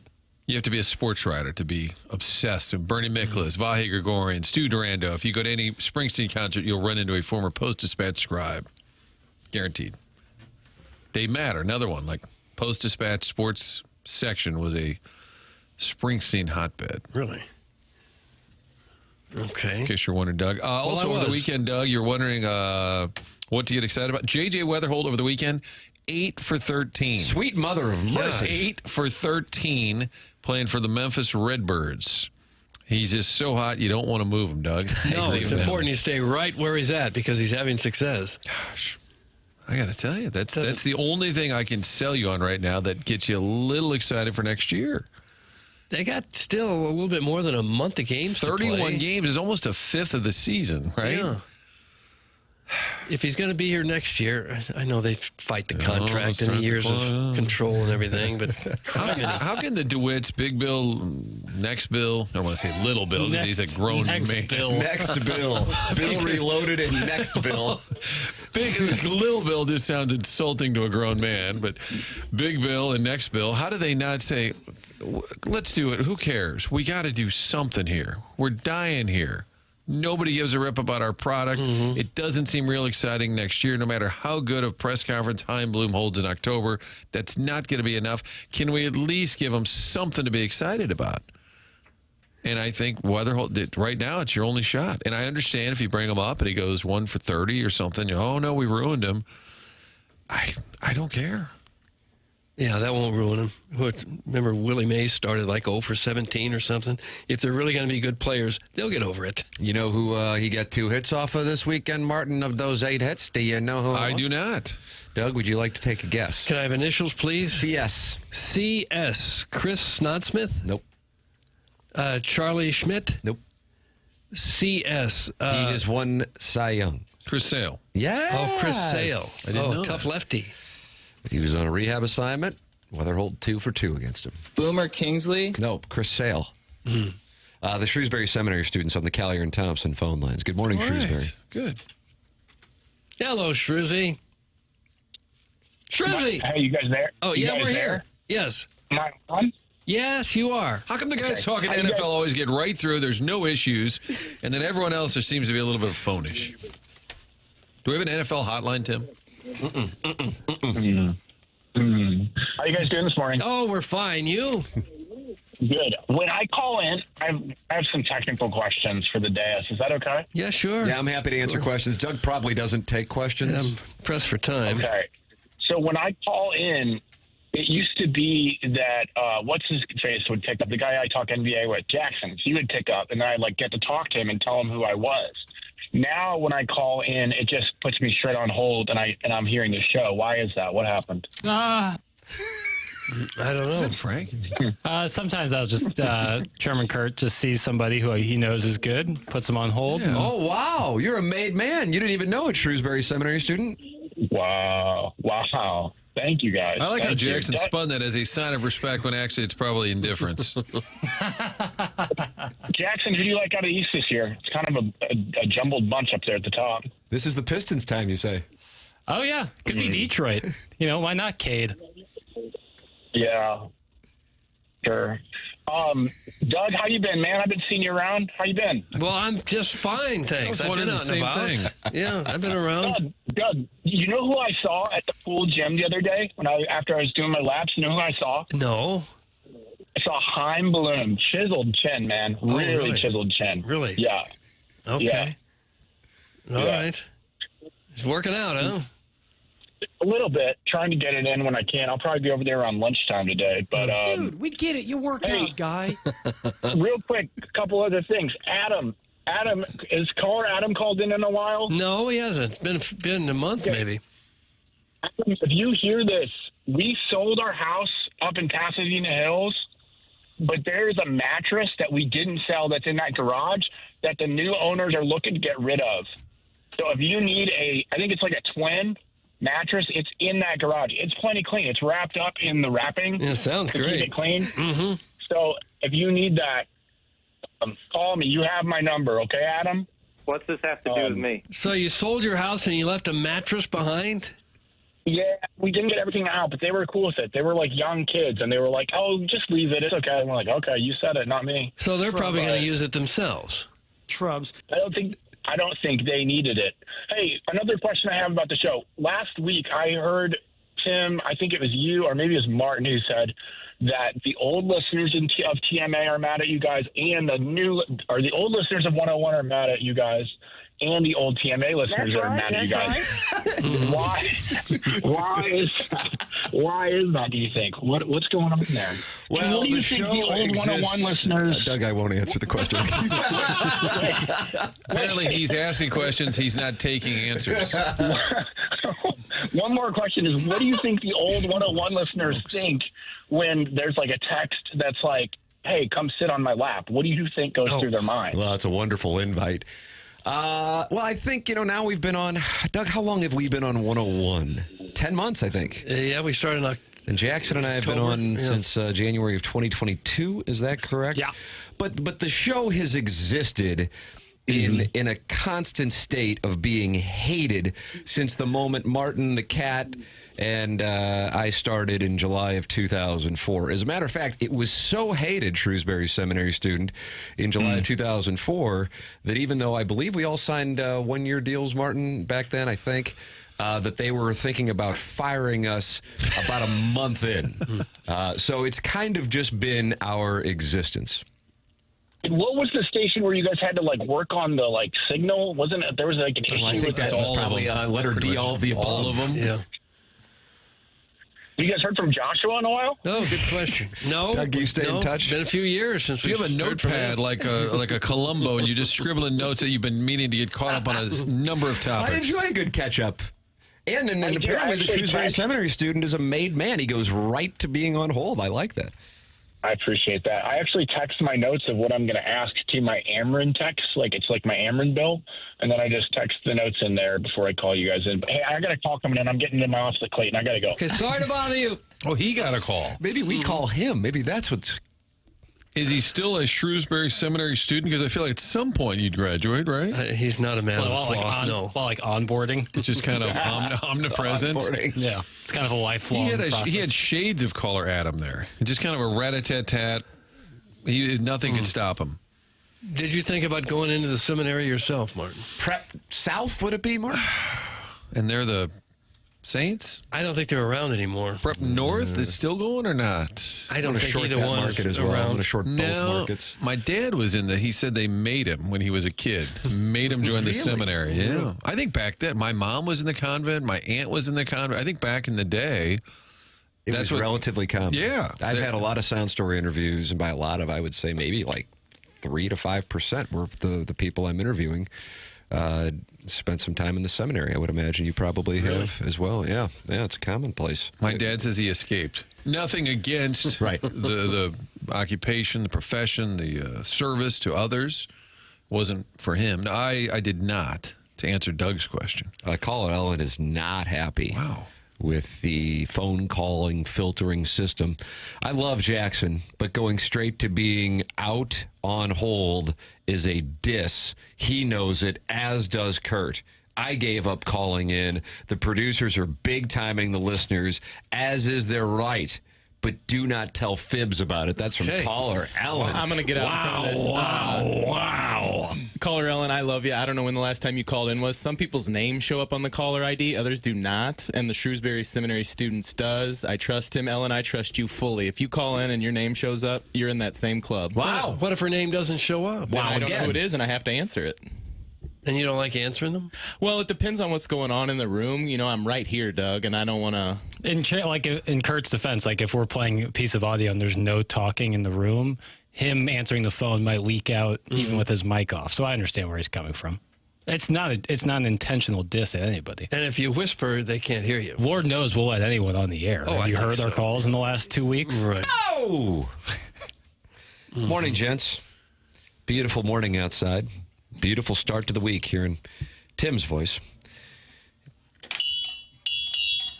It's like a triangle. Yeah. Somebody dinner, supper's on the table, kids. It's as peaceful as if birds chirping as the sun rises over a dew-glistened meadow, while sultry enough to cause stirring in the trousers. Let's have a great week. That's from the 636. Okay. Like that. You hear that? Stirring in the trousers? Caller Ellen does not believe it for a second. Exactly. I gave up. Blah, blah, blah. Caller Ellen is out. What do you mean exactly? Put it to the test. What does that mean exactly? Right, what does that mean? Right now. I'm honestly, I don't follow it necessarily. I don't know what she's talking about. Like, Kurt doesn't answer her calls? You're not picking up the call. She goes Kurt, right your response. I'm with Jackson. I don't really know what she's trying to say. I don't understand. If you caller Ellen, call in right now. I will answer. How about that, Doug? That's a guarantee. That's a 5-star guarantee. But most people who call in, they would just go right to hold without speaking to someone? If the name shows up and it's a trusted ally, I will put them on hold. If I don't recognize the name or if it's just a number and I'm able to pick up, I pick up. Hefty screening process. Text him. Yep. How do people get their names on there then? I have no idea. We can't change anything with that. It's like caller ID. How do you? It's a cell phone company. Like when someone calls your cell phone, their name doesn't pop up. I like when there's nothing you can do to make that. It'll say like maybe Nathan, like a random number calls me. I'm talking about random numbers. Obviously, you can save someone's contact. Some people have their name on there. I know. I don't know how that works. It's like in the text inbox. There are some that are saved as businesses or churches. But I could change that. We can't change if your caller ID shows up or not. You know, nothing we can do there. Okay. Prep south with the Blackhawks. Prep north with the Trojans. Oh, the irony from the 314. How about them? News and notes. I think caller Ellen needs to call in, and we'll get to the bottom of this. Well, she says she's working. She can't call in. Okay. Oh, that's convenient. I was. Oh. Wow. Shots fired. Jackson quit half assign your job. That's from Mr. Siders. That doesn't make any sense. I thought it made perfect sense. That doesn't make any sense. I just being honest here, and this isn't throwing Kurt under the bus, but I don't really answer the phones because I'm at the dais. Doug, you've been away a little bit. I don't shine shoes no more. Right now, there's an ally calling in. I'm putting him directly on hold. Ooh, who is the ally? It must be caller Adam. A fellow chairman. Oh, Chairman Steve. Oh, okay. Chairman Steve, you are on the Callier and Thompson phone lines. Oh, there he is. Oh, hello, Steve. How you doing, buddy? Fine. Where are you? I'm in my apartment. Is it bad sounding? No, I just couldn't tell. You screamed so loud there at the beginning. So you're at Ballpark Village. Yeah, I'm looking down at the stadium right now. People tailgating for the Pirates game? I bet the stadium is completely empty now, and I consider it'll be completely empty at 6:45 or whatever. Can you give us a time lapse for the next few hours? Ooh, I used to have a time-lapse camera, but it broke, so I don't have it anymore. But it would be nice to do, but because it is pretty bare. Mm-hmm. I mean, I imagine this Monday through. Is it Monday through Thursday or Monday through Wednesday? I think it's a Monday through Thursday. I don't know. It's a Monday through Thursday series. We got a day game Thursday. That'll be a shooting match. Ooh, pony. Man. Yeah. You want to come down? You know what? I'm actually going to be there for TV Tuesday night, and I thought about reuniting with the chairman on the balcony if it all works out. What do you think? I'm in. Whatever you want to do. The last time we did a live hit from Chairman Steve's balcony, the season sort of went south and never came back. They were 2.5 back of the Cubs and then dropped the next two. Sonny Gray was not available over a week-and-a-half stretch to face first-place Chicago, so we could reenact that. Maybe it'll be reverse course. You know, this will like getting hit twice. You know, you kind of regain your memory. Okay. But next time, Chaim Bloom lives in the building, so next time I'm in the elevator with him, I'll just pull the emergency and start firing some questions about JJ, when he's coming up, and all this stuff. That'd be good. Yeah. Pull the old emergency. I'm sure he'd love that. He always looks a little worried when I look at him and say hi, like I recognize him. So yeah, well, you kind of give off that vibe. No offense, but I could see you giving off that vibe. Like, oh, what's this guy want? I'm a little too excited sometimes. I agree, Martin. But I got an update. My buddy, who's buddies with Joshua. So Okay. Where's he's Joshua? out of jail.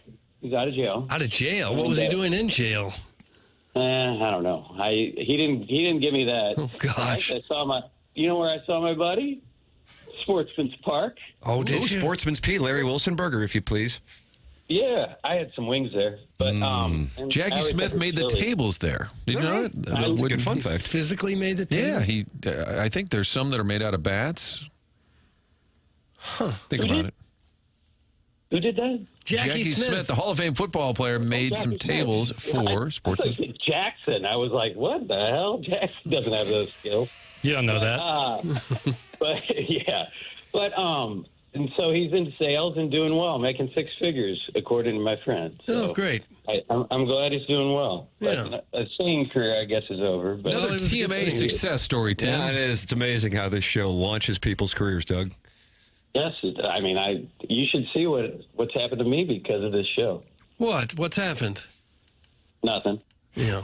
My wife's always like, "Can you do anything to monetize this effort you put into this?" And I'm like, listening to a radio show. Define effort. Well, like texting and calling and stuff like that, and like we're out a lot and people recognize me. Oh, here we go. No, I'm not bragging. I'm saying it's kind of embarrassing when it happens. But table for Steve, Chairman Steve. No, not that way. Not that way. It's Yahooligans, usually at bars, who had a few beverages in them and come up to you and go, "I love your calls" or whatever. Or they never say any of the bad stuff that comes into the text line. So fellow degenerates is what you're describing. Yes. Well, they're listeners to the show. That's what they are.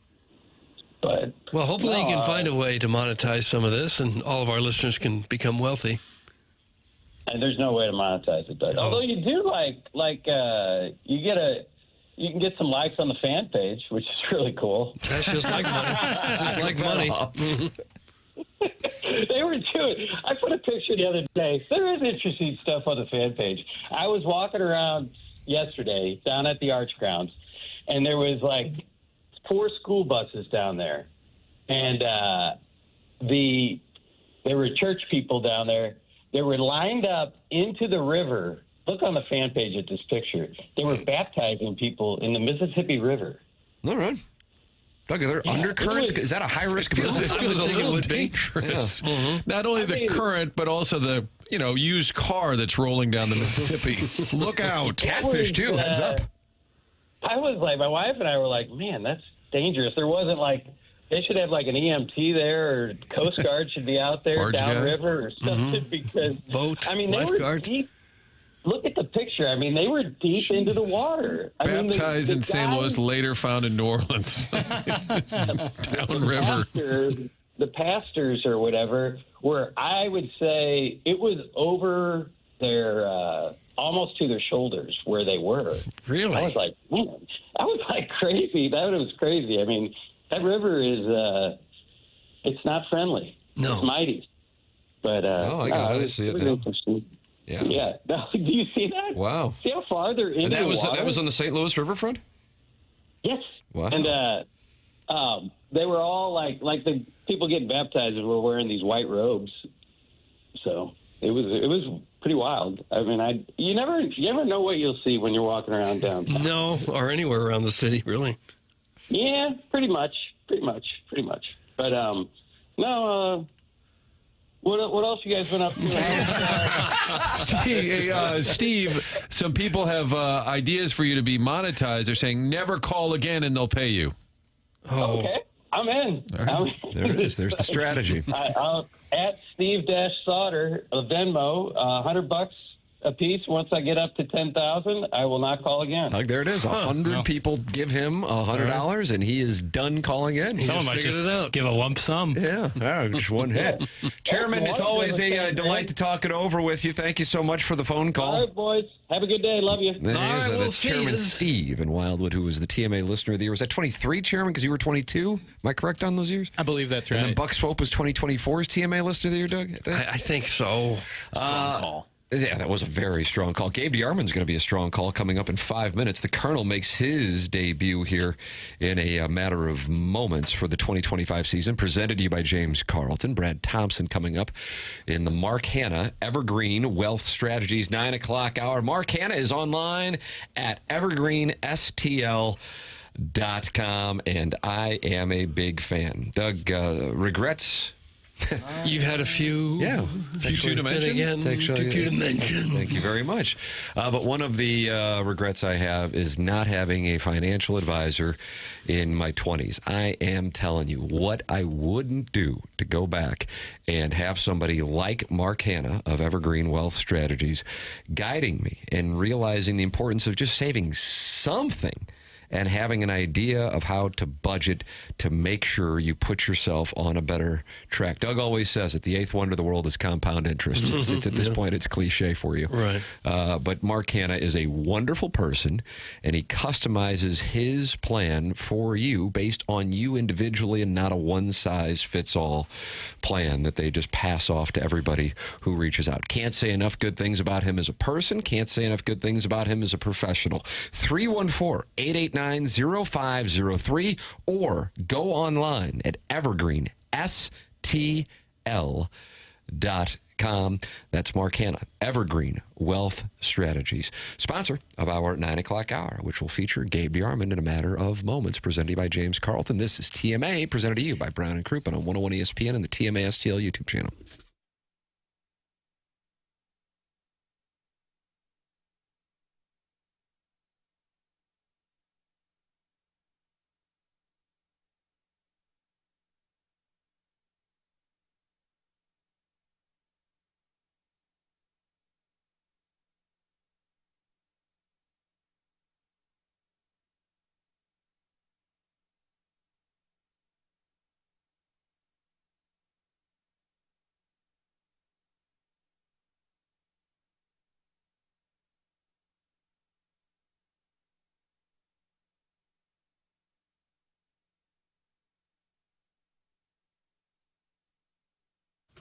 AutoLoanPro.com. That's the website where you can pick out your next vehicle. Doesn't matter your situation or your circumstances. They're not just going to sell you a car. Auto Loan Pro is also going to help you get your life and credit back on track. You can do that by downloading the free playbook. It's on the website, AutoLoanPro.com. Little to no money down. Going to work hard to get the best rates possible, and they can do that because Auto Loan Pro works with over 50 different lenders. Think about that. 50 different lenders shopping around to do their best to get you the lowest rate possible. AutoLoanPro.com is the website.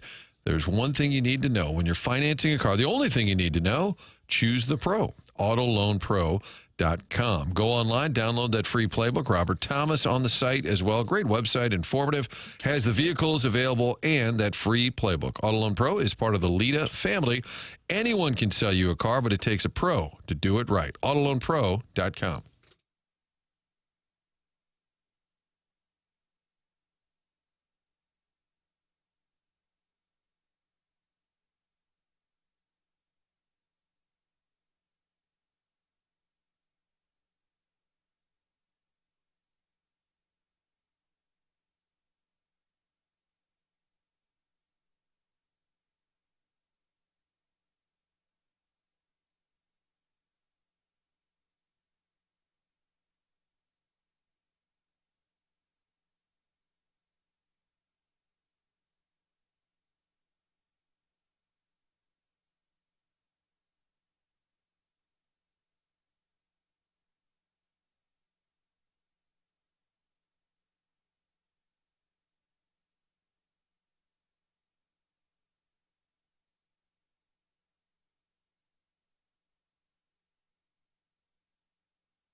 Hey, this is Jackson with the SportsCenter Update. It's brought to you by Saliga Heating and Cooling. Tommy Fleetwood's long nightmare is over as the Englishman wins his first PGA Tour title with the big one, the Tour Championship yesterday. That was another SportsCenter Update brought to you by Saliga Heating and Cooling, a Daikin heating and air conditioning dealer.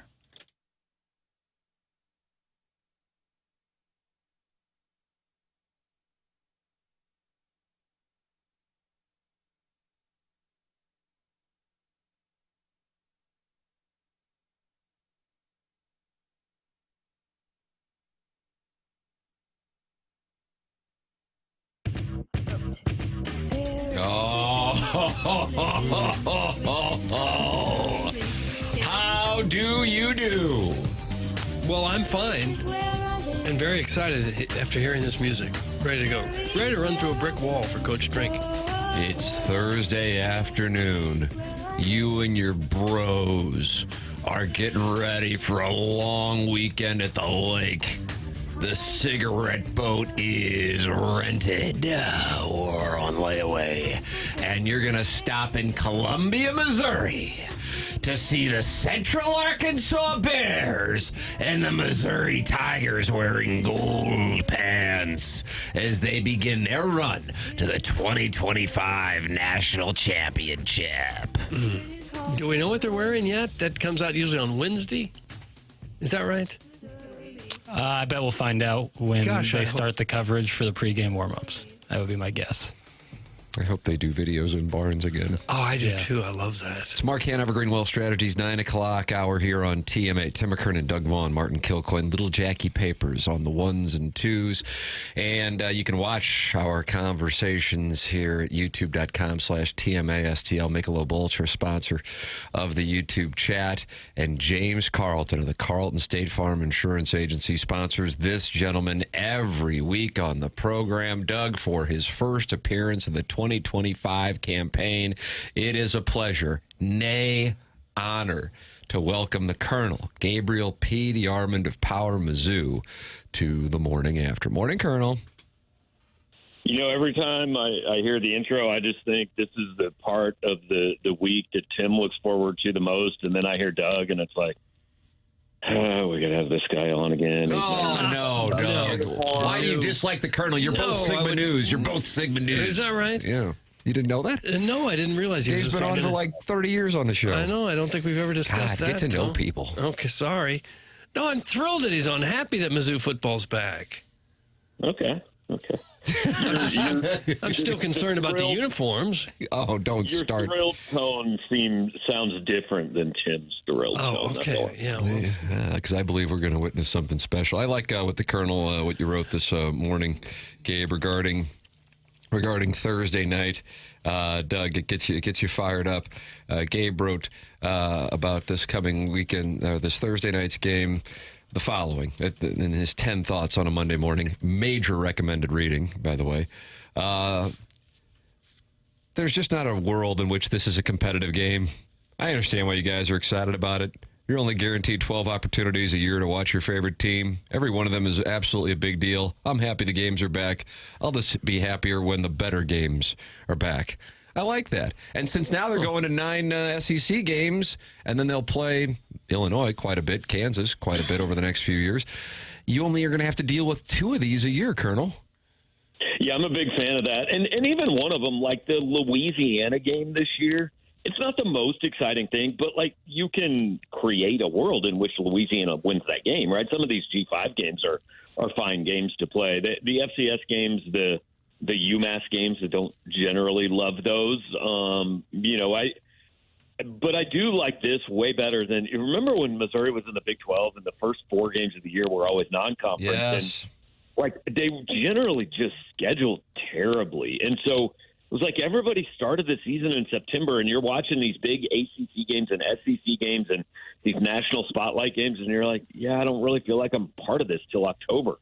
That's different now. Week 2 is Kansas, week 4 is South Carolina, so I like that. I don't love this particular one, but again, I understand why people are excited about it. And they should get a good test against Kansas. What did you think of them? Did you see them play over the weekend? I did not. I had something to do, and I was going to record that game and watch it when I got home, and then I saw it was 31-7, and I didn't it just didn't seem all that interesting. So I haven't watched it yet. I did have a couple of friends that cover KU, and I think it was a combination of they look solid, and Fresno State is just not the Fresno State we were used to. I don't think they're very good. From what I understand from talking to a couple people, KU up front is going to have to get a lot better before they come to Columbia, but we haven't seen Mizzou play yet, so we'll see. So, Gabe, are you expecting after Thursday's game, do you think we'll have clarity from Drinkwitz? Have you gotten that indication, or do you think this will roll into next week in terms of the quarterback?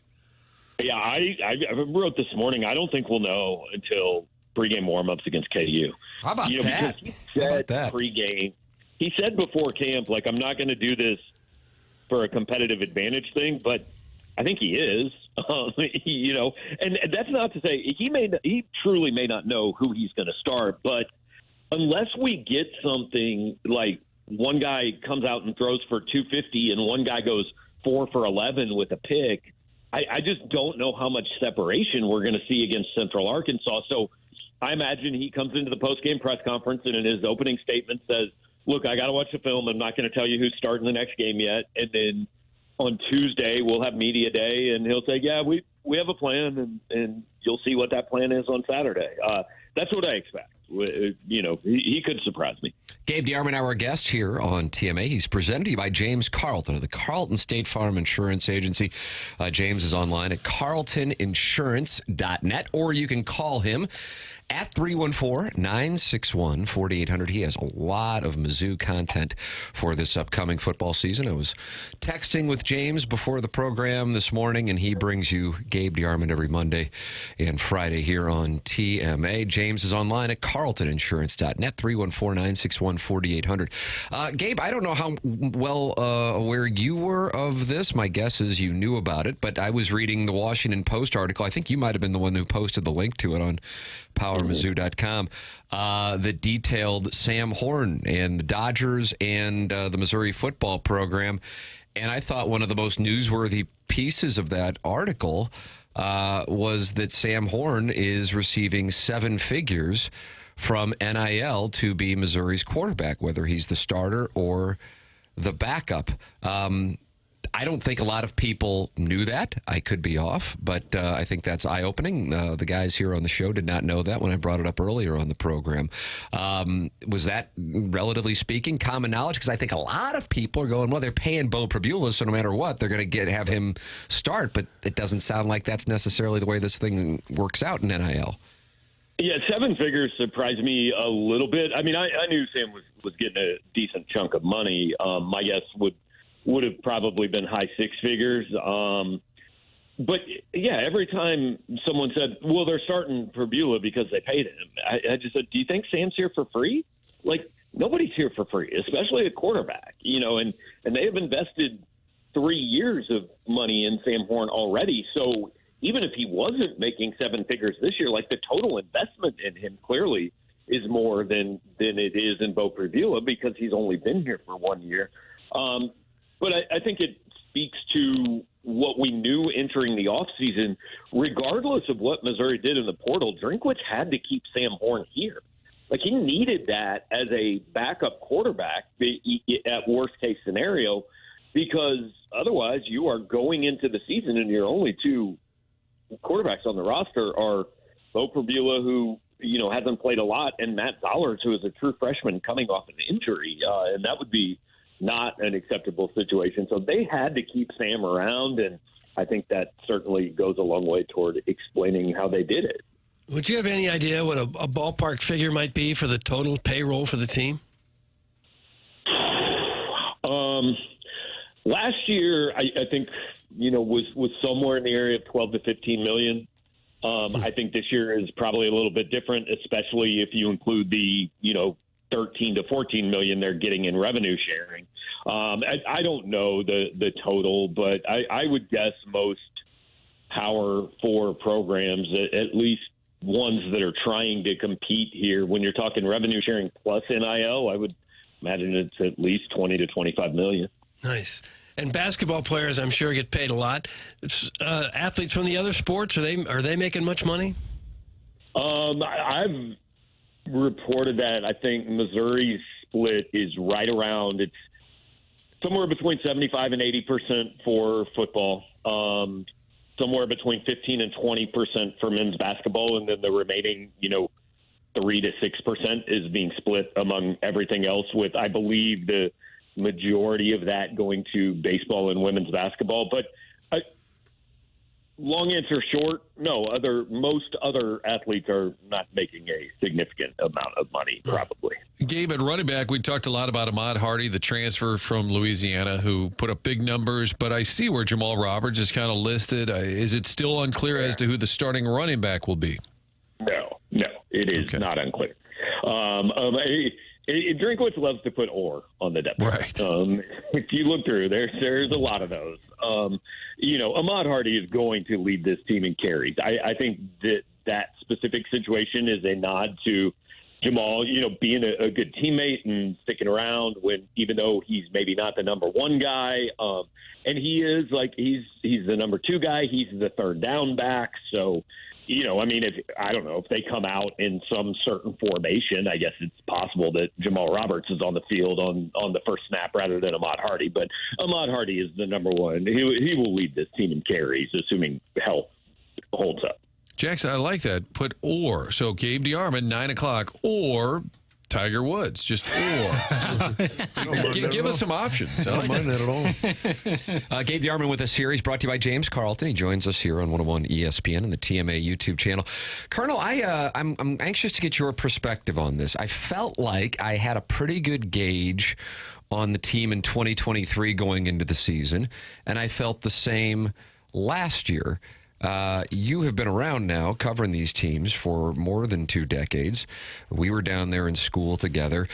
I get the sense that this is different.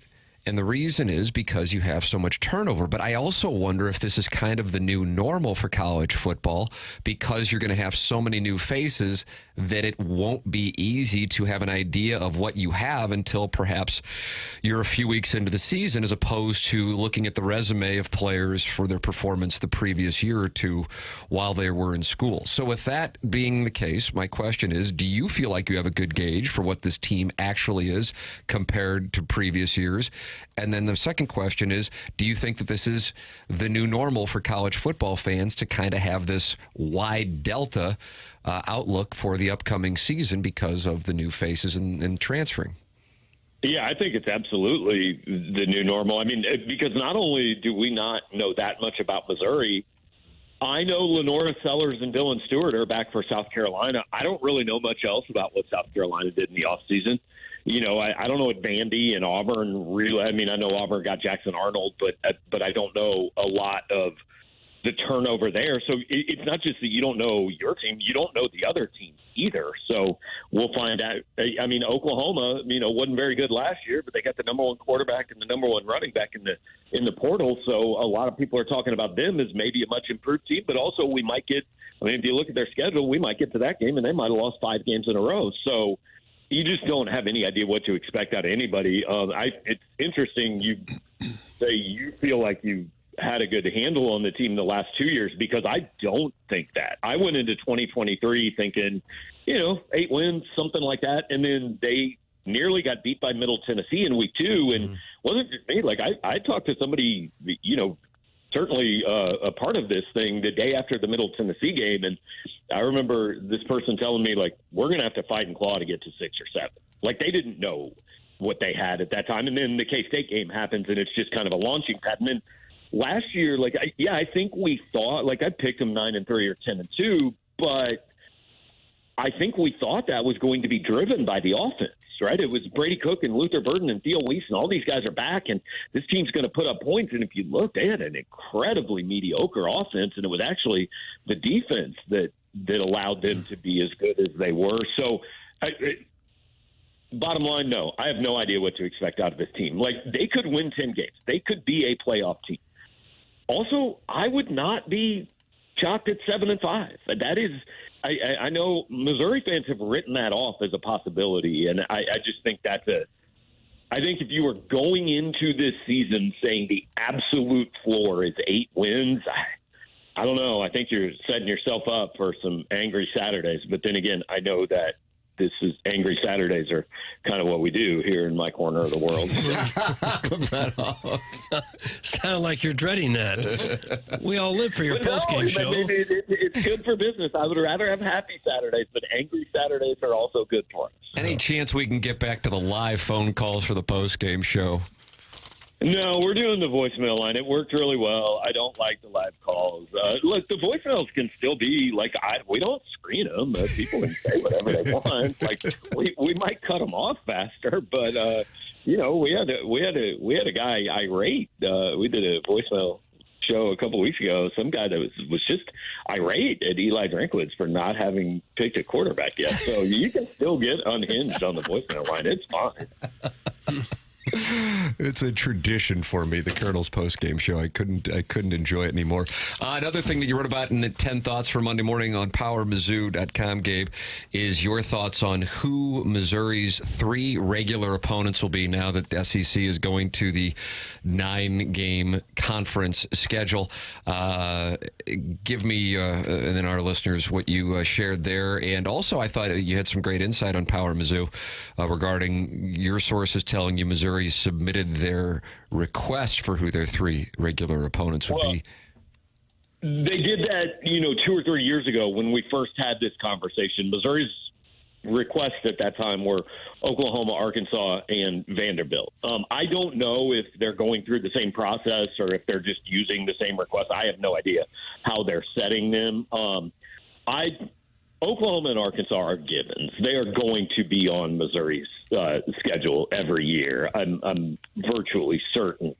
The third one is really the question mark. And I just can't see, because a big thing of doing this a couple of years ago was, hey, we're going to try to balance this out, right? So that if you've been bad, maybe you get a little bit easier schedule. If you've been good, maybe you get a little bit tougher schedule. And we're not going to give anybody like the 3 best or the 3 worst teams in the league. Well, first of all, Missouri now has 2 really good years where if you were doing this 2 years ago, maybe they're 10th or 11th in terms of pecking order and win percentage. You're doing it now. They're probably closer to 6th or 7th because they've had 2 really good years. And I just can't see a world where you can justify, you get Arkansas and Vandy every year, because going back to 2012 when Missouri joined the league, and I'm not sure how many people understand this about Arkansas, but those are the 2 worst teams in this league.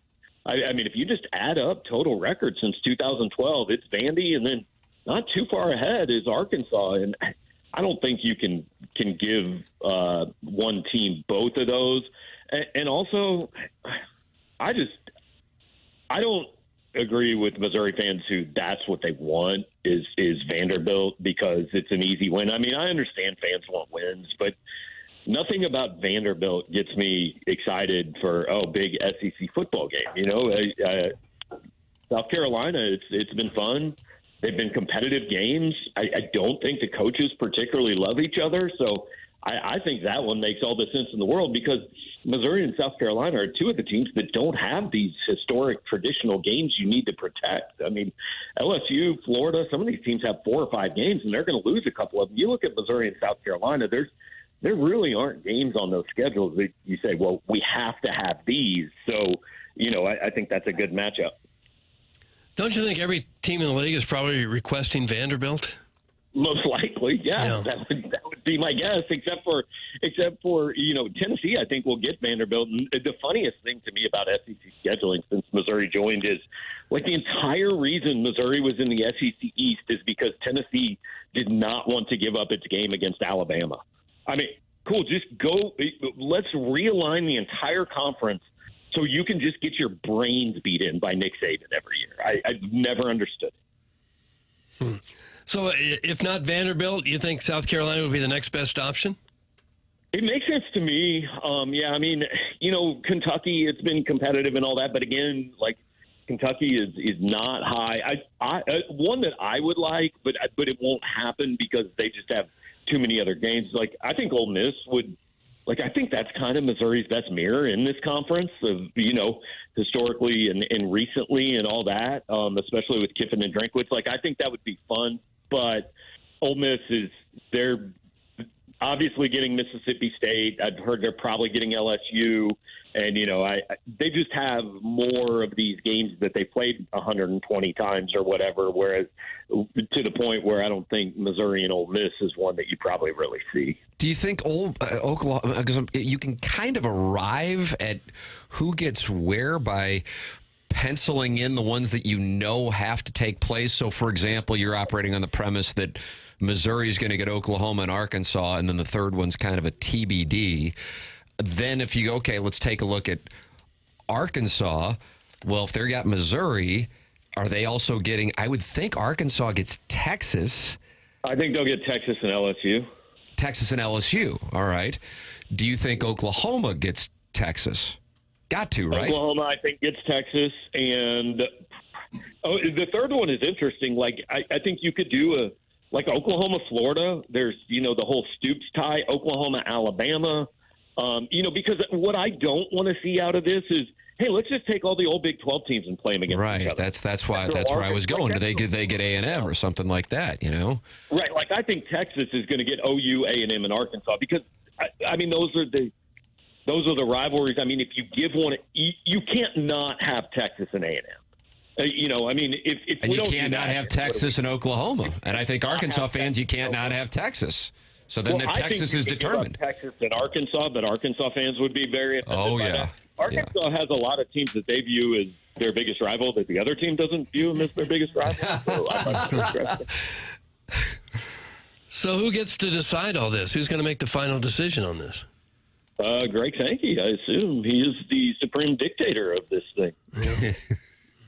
Yeah. So, yeah, I assume too. Look, there are going to be games that are lost, right? Like LSU, you start going through it, and they can't play all that. They have this big rivalry with Ole Miss. I grew up with LSU-Florida rivalry. LSU-Bama has been one. But, LSU, A&M, LSU, they can't play them all. So you're going to lose some of them. Also, geography doesn't matter anymore. We don't even know who's in what conference. So do we really have to protect rivalries that happened in, 1927? Doug, that's a rhetorical question. Probably going back a little too far. And even if they don't get their arch rival or a big rival every year, just in the regular rotation of the schedule, they'll see them every other year or so. That's correct. Exactly, and that's the good thing is you're playing these teams. You're playing everybody in the league every 2 years, home and home every 4. So we're finally at least at a point where. Missouri has played at LSU one time as a member of the SEC. They've been in this thing for 14 years now, so at least we're getting past the point where that's the case. Gabe DeArmond with us every Monday and Friday here on TMA. Missouri taking on Central Arkansas this Thursday, and then Rock Chalk Jayhawk a week from Saturday. Colonel, always enjoy the conversation. Thank you so much for the time.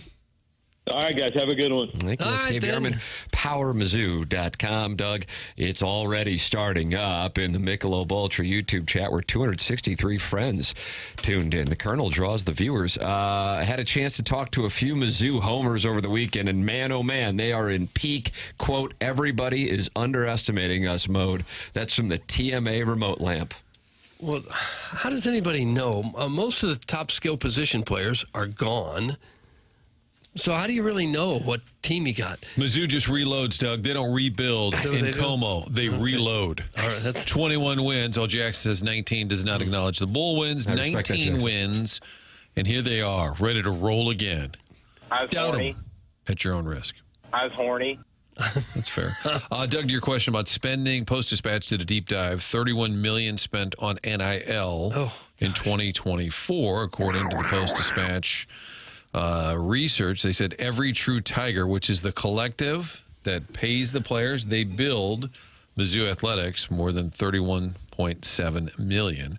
Gosh. And it's believed 2/3 went to football. So maybe 20-ish million on football in the past year. Nice. Warson Woods Wacko says the following, and of course he is the Sam Horn reporter. He says, Doug, I know. I just know. I think this is going down the Daddy Padre route, and Doug is going to get sideways with the Warson Woods Wacko here if this does not go well. He's in the room, though. Well, yeah, if he knows. We'll find out how much he knows. But Gabe says we won't find out, which is what I've been saying all along, that it's just a bit of gamesmanship. I thought that quote over the weekend from Drinkwitz made it sound like he was ready to make an announcement, but I just don't think it's going to happen. I agree with Gabe. I think this thing will play out. Fight Tiger, beat Bear. Starts Thursday night. Gabe DeArmond with us on Mondays and Fridays. Brought to you by James Carlton. He's online at carltoninsurance.net. Brad Thompson is with us every Monday at 9:30. Brad Thompson joins us coming up here on your Stiefel dossier. He will join us next. Mark Hanna, Evergreen Wealth Strategies, 9 o'clock hour on TMA 101 ESPN and the TMA STL YouTube channel.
It's TMA 101 ESPN.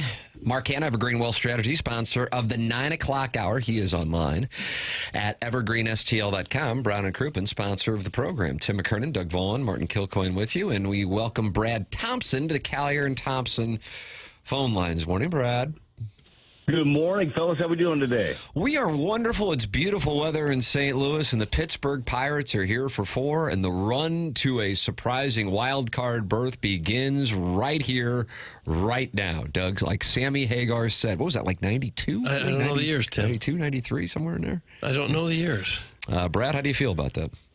Your lips to God's ears. See? I'm in. There you go. I am in. Let's say you might as well start a run right now. Been kind of running in place for a while. Look, who knows, man? Who knows what down the stretch looks like? I just know this, that there is a whole lot of. If you're one of these young players on this roster, and your thought is, boy, I want to be a Cardinal, and I want to be in there every day, and I want to be in there next year, and I want this to be my thing, you got a chance right now, because there is a lot wide open for this ball club. So that's kind of the way that I look at it. When you have a lot of individuals, and make no mistake, they play a good team style of baseball. I think they've taken selfless at-bats. They're doing things the right way. But you have a lot of individuals that are focused on what their future looks like. You get a lot of those guys doing the right thing for themselves that turn out to be the right things for the team. Who knows what might happen?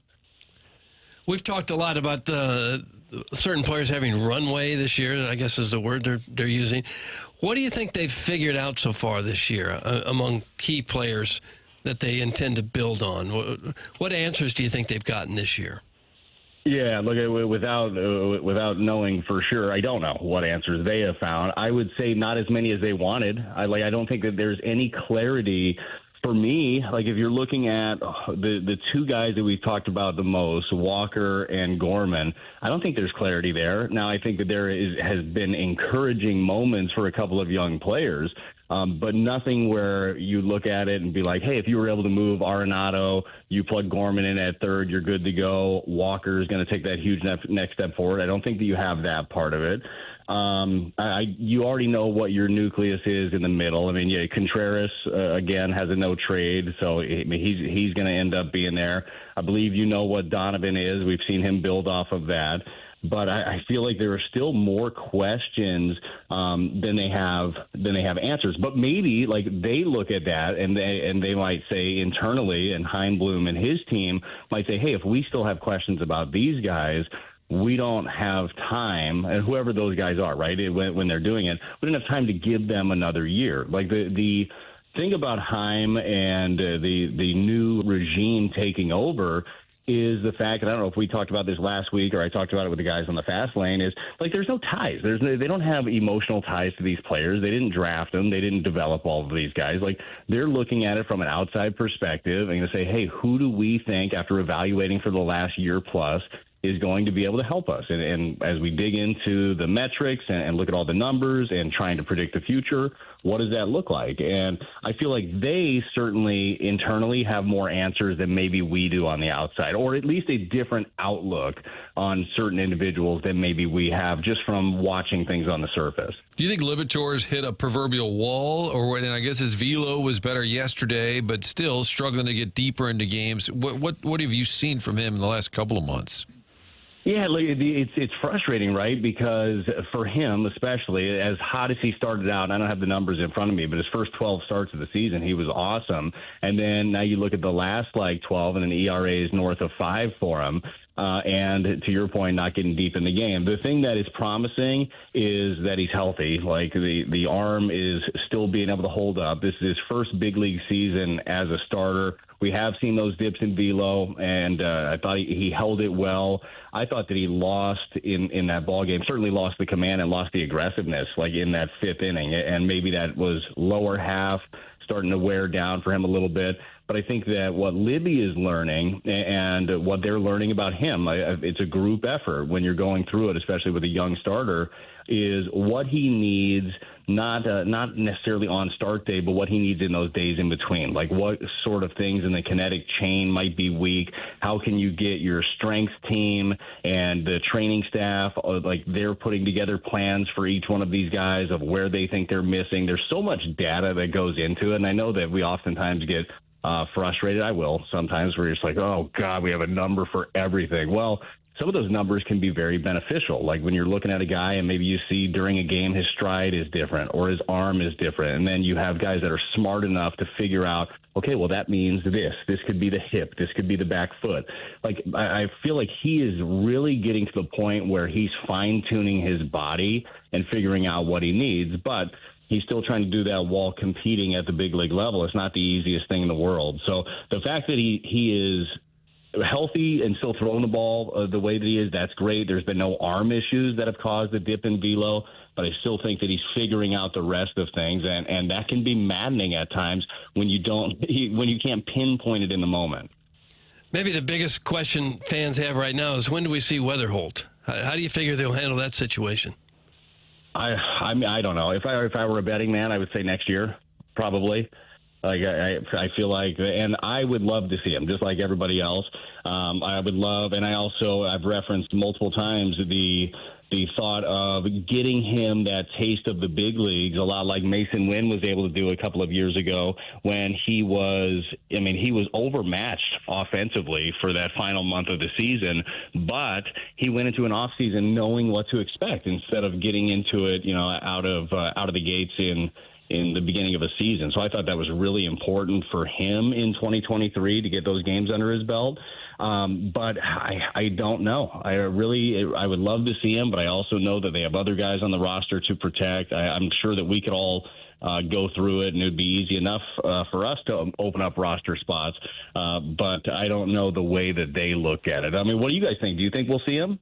Based on John Mozeliak's comments when he was on with us, I think it was 2 weeks ago now, boys, that was the tell. He is not coming up based on what Mozeliak said. Now, maybe something changes. Maybe Bloom is insistent. I don't know what the dynamic is. I don't know who really has control of the LLC. But based on what Mozeliak said, and that was a surprise for us, Brad, because I went into that interview with him thinking that he would be called up, but based on what he said, and I think that was 10 days ago now, I would say it doesn't sound like they're planning on bringing him up, to the dismay and confusion of a lot of people listening right now. Yeah, look, and again, who knows? Maybe they do it differently. Maybe they do change course. Maybe depending on how things go, they look at it as an opportunity for the young man to get some looks, and obviously corresponding roster moves have to happen. Either way, it's a great development that this is a guy, and by the way, having a guy that spends an entire year in the minor leagues might not be the worst thing in the world, too. It's not like this guy has been knocking down the door for like 4 or 5 years and he just can't get an opportunity. He's 1 full year into his minor league or his professional tour, so that's not the end of the world either. But it'll just be, I think that there are plenty of variables, right? But the roster crunch is one of the biggest ones. But I'm like you guys, man. I want to see exciting players. I want to see a glimpse of the future. And there's no reason to believe that J.J. Weatherholt, with the numbers that he's putting up, and we do this all the time, right? And I think that every fan base does it, where you look at your prospect and say, man, this guy's going to be great, and it ends up being overhyped. This is not just the St. Louis hype when it comes to J.J. Weatherholt. I mean, this has been a guy that has been written about and talked about in every corner of prospect world that you can find. So whenever we do get to see him, I'm pumped up for it. I'm with you. I'd love to see him early, but I also understand I don't have a big office and I don't have to make big decisions. I have a little microphone and have to talk about things. Brad's little microphone is not taken right now as far as a text-in name. By the way, 3 of the 6 players taken in front of him in that draft have been called up, so it's not just, baseball, they never do that. More importantly, Brad, how was Steinbrenner Field? What was it like being in a small setting like that? You know what? For the circumstances being what they are, I thought they did an awesome job. I mean, it really is. It's intimate. I mean, it just holds over 10,000 people, but like 10,000 people in that place felt a lot different than 15, 20,000 all around Tropicana, right? Like you actually had a good vibe to the ball game. I think they sold out all but a handful of their games over there. So it was good. It was good. The place is not set up for rain for sure, because you think about it in spring training games, like if you get that much rain, you're not going to play that game. That grounds crew also that is predominantly from the Rays, they haven't had to deal with stuff like that. They have been inside on the turf, so that's an adjustment for those guys too. But I thought they did a really good job. The amenities were fine. Like from what we do from a broadcast standpoint, there's never anything to complain about anyhow. We got a great gig. But I thought that the guys handled it well, and it felt like normal baseball. Like that's just the biggest thing. You didn't feel like you were jumping into a minor league park and playing a spring training game. It didn't have that vibe at all. How miserable is it, though, for a player to sit through a 4.5-hour rain delay? That's got to be tough. Yeah, it sucks for everybody, and especially when you're looking at the. I couldn't believe as many fans stayed as they did. Like that was shocking for me from that standpoint. Boy, they made a lot of money on beer and hot dogs for sure. Nice work, Steinbrenner Field. No, but it is one where it's mentally draining more than it is physically draining. Like just sitting around. I mean, it's not like you're exerting a ton of energy, but you're dialed in to start a game at noon, and then you have 4.5 hours to lock in. But if you don't, you're going to get your butt kicked, right? So, and I don't think it wasn't. I don't think they were not locked in necessarily. But Pepio shoved early. Libby matched him, and then one big swing of the bat by Caminero off of Swanson, and it felt done at that moment. So it is one of those that can be mentally draining, more so oftentimes for the starter. Like you have certain guys that have very, very specific routines. Like Sonny Gray's one, for example. Like I don't think that rain is Sonny's best friend because Sonny does so much preparation before a game that if that comes in, that's going to mess with some things for him. Not that he can't overcome it. He's a veteran. He's an all-star. He can do it. But he handles it a little bit differently, I'm sure. But if you're mentally locked in, you're good. But either way, you run out of things to do, and especially going back to all the amenities, not quite as much to do at Steinbrenner Field as there would be in other places for 4.5 hours. I would think there'd be a real temptation to want to eat. You got guys. That's all I wanted to do. Yeah, you can only play so much cards and ping pong, and then you probably just sit there and eat. Is that basically how they kill it at the time? That's how I would do it. Like, I wasn't in there with them. They don't let us eat the good food. By the way, at least, if they're going to eat, they got new mandates. These kids all eat healthy now. It's disgusting. Yeah. Everything is just, like, so good for them, and protein and balanced meals. I was having up in the press box Sour Patch Kids and Pepsi Zero. Now we're talking. That's how... Mm-hmm. I mean, it is what and then during the game, my eye was twitching. But that's kind of how it was going up in press row. But, yeah, like that is one of those. And I'm sure, like, certain guys, just like all of us are different, right? Some guys are probably more inclined to start grabbing for food the entire time. And then you realize you got a game coming up. So, yeah, you got to stop yourself. That whole willpower thing, which I haven't conquered yet at 43, but I'm sure these guys have. Yeah. Or not. It's tough. It's tough when you've got food right there in front of you. So we've still got a month of the season to play. You think they're really thinking we got a shot with this wild card thing, or are they just going to kind of play out the string for their own stats at this point? Look, I don't. In the building, like for an individual level, you have to think that way. Like you have to think that you're going to go out there and you got an opportunity to win every game and just kind of let the chips fall as they may. Like from a higher up standpoint, from like making moves, you would probably be more inclined to think, hey, this probably isn't the year, right? If we're just looking at this for just from like what this team is and maybe what they're not. If I'm looking at this club and say, hey, can they make a run? The first thing I always look at is, do they have the starting pitching to make a run? The answer is no. Like they don't right now. And the numbers bear it out for the entire season, but certainly for the last, month plus. Like they just don't have the arms to do it. Now, could that change? Of course. Like they're a great defensive ball club. They're going to be a lot better defensive ball club if Mason Wynn's knee isn't acting up, which, I mean, it sounds like it has been a recurring issue for him and one that he may need to get cleaned up at some point. And it's a lot better team with Donovan back. Like Donnie, you're missing a big part of what you do. But yeah, I think from a player standpoint, you have to think that you're in it. And you have to go out there. You're not even scoreboard watching every single day. But you better have the belief that you can win every single game. And you better have the belief that even if you're in a hole that you can fight back in, because even if you don't and even if you fall short, you're still doing the things that are going to set you up for success in the future. You're still leaving a good impression, getting reps that are incredibly important for 2026 and beyond. So that has to be the only way that you look at it. Brad Thompson with us here on Mondays. TMA 101 ESPN. Cardinals continue the season with the Pirates this week as the series gets underway this evening. Brad, we always appreciate the time, man. Thanks so much. All right, fellas, I'm hankering for some Sour Patch Kids. I'm going to go see if I can find some of those. Yeah, yeah, those are Not a good. bad idea at all. Brad Yeah, Thompson with us on the Callier nice. and Thompson phone lines. Tim McKernan, Doug Vaughn, Martin Kilcoyne with you on the program. It's TMA presented by Brown and Crouppen and 101 ESPN.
Boys to Men, right, Doug? I don't know who it is, Tim. Nor the year. Why do you think I'm going to ask about the year? Oh, my gosh, you kind of jumped ahead. We usually get around to that. Ahead. Answer the first question. Boys to Men? I don't know. Question mark.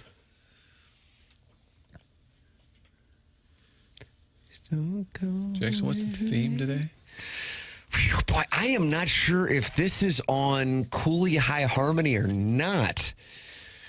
And if it is on Cooley High Harmony, then it would be, what, 91? Jeez. I just don't know the year. I wish I could help you. I'm going to go Cooley High Harmony 91. You nailed it, Tim.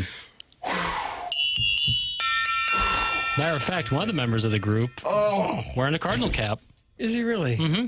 The short one. Okay. We always get a big kick out of that when some singer wears a piece of paraphernalia from our local Ozzy teams. Osbourne mugshot. Great example. Triumph bass player. Huh? Okay. Those are just a few examples. Darnell Coles, 95 season. Post-game analyst. Didn't Iggy bring a Cardinal jersey to Lady Gaga and she wouldn't put it on? Yes. Was that the story? Yeah. Not that she should have. Maybe she saw what was coming. The greatness? The malaise. Yeah. She's sideways that they won't call up weather. The Great Malaise. Is that what this era is called? Sounds kind of like a Steinbeck novel. Email in. We have the Design Air Heating and Cooling email of the day coming up on the Stiefel dossier. That's at 10:45. If you missed any of our conversations, you're welcome to go back and podcast like the Dickens. Doug, and Schaefer Door sponsors that podcast. Well, as well they should. They'd also like to sponsor your garage door. If something goes wrong with it, they'll be right out there to fix it. I would suggest this. You get a Post-it note, and you write Schaefer Door on there with the phone number and stick it right next to that button that opens and closes the garage door. So then when something goes wrong, you'll know just who to call. That's who I'd call. That's who I've called in the past. They'll get right out there. Here's the number, 636-782-3608. That's Schaefer Door. Yes. And now you want me to spell Schaefer. Yes. Capital SCHAEFER.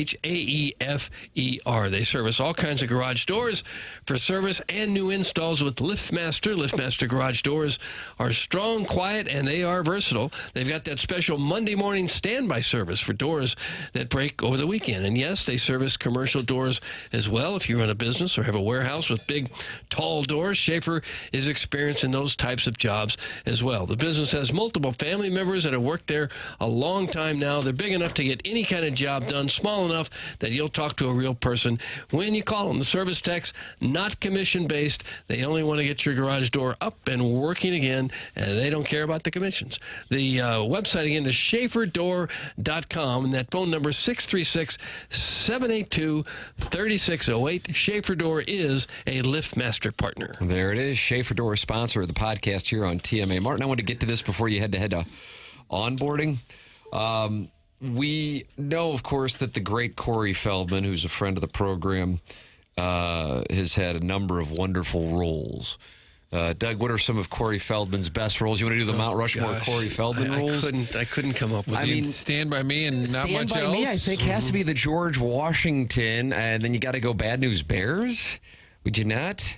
Okay, you're in agreement on that? Yeah. What about Dream a Little Dream Part 2 that Jason Robard's agent made him do? The agent made him do it? The agents probably made a lot of actors do a lot of things. To get their commission? He's in the Goonies, right? And, of course, the Goonies. Yeah. And he played the role of Mouth. But did you? Did I know? Did you know? I don't know much about him, so the answer is going to be no. It seems, and I don't want to disparage in any way, but it seems like he's had some issues over the years. Take a listen. He's doing an interview now. Billy Corgan, Smashing Pumpkins fame and professional wrestling fame now. I had a chance to sit down with Corey Feldman.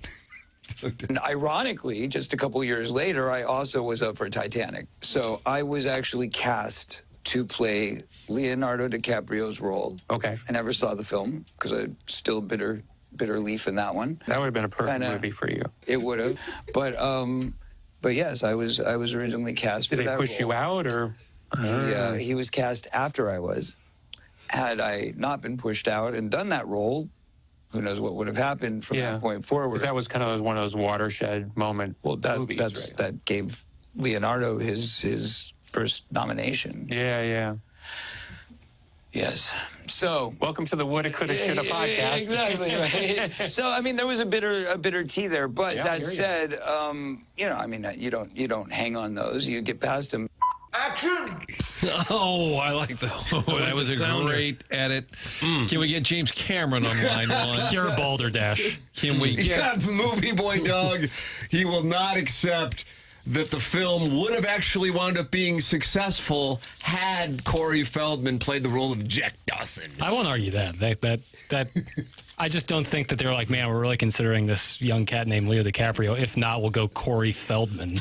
You don't think it was a Drinkwitz depth chart that said or? No. Other Leo people DiCaprio considered or Corey Feldman. According to Cameron, other people thought to be the role was going to be Matthew McConaughey, Chris O'Donnell, Billy Crudup, Steven Dorff, maybe Tom Cruise, but his asking price was too high. Nowhere in there is Feldman, comma Corey. Well, maybe he's pissed that Corey is still upset with him for casting him, and then they turn their attention to Leonardo DiCaprio. There is a great Sliding Doors Hollywood thing where Leo, for a long time, was considering doing Boogie Nights, playing Dirk Diggler, which Mark Wahlberg eventually took. But the other side of that Sliding Door they didn't realize would be Corey Feldman would then star in Titanic. Oh, my God. Well, can you imagine him and Kate Winslet? You don't like this at all, do you? I would like I just don't believe it.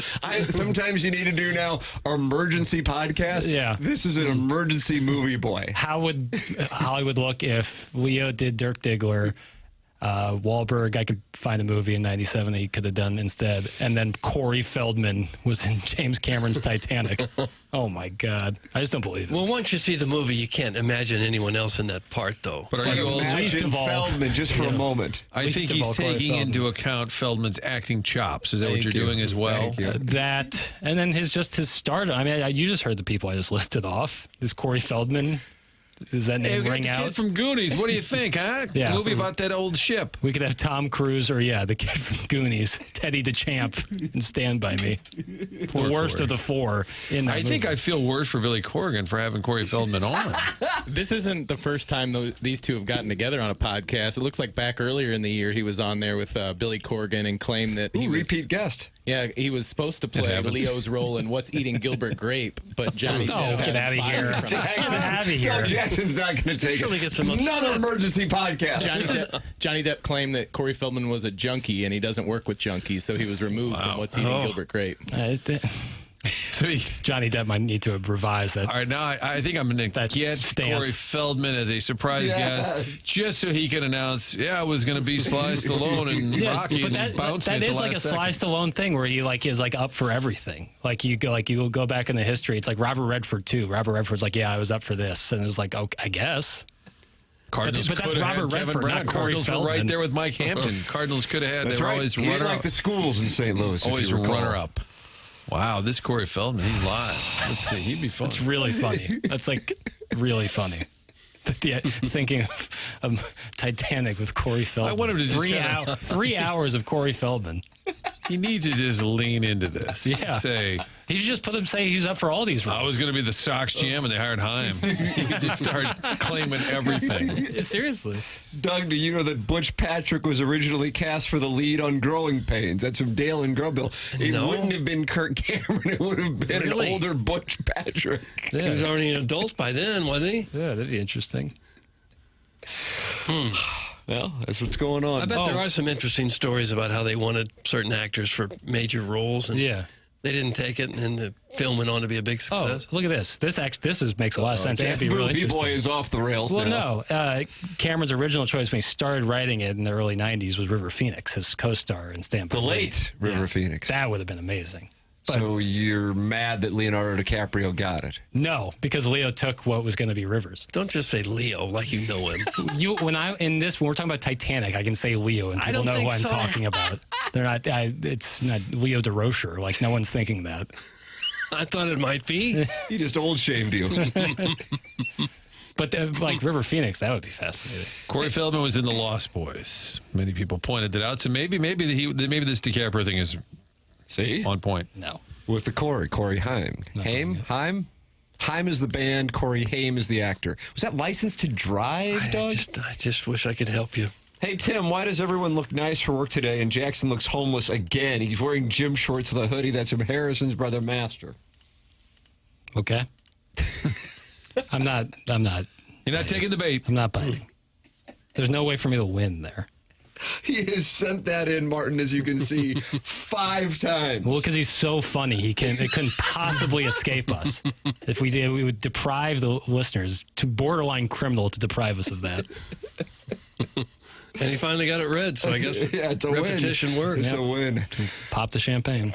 Send your emails in. Design, Air, Heating, and Cooling email today coming your way at 10:45. Martin, you're heading to onboarding. The Monday onboarding is always the toughest one of the week, isn't it? Yeah, we're going to talk about whether a surprise guest can be a repeat offender or whether we can kind of go off-brand and go into the film world, because I think this Corey Feldman would be great fun. God bless. See, he's going to join us. Martin's heading out. We have the 10 o'clock hour heading your way. The program is TMA, presented to you by Brown and Krupa 101 ESPN.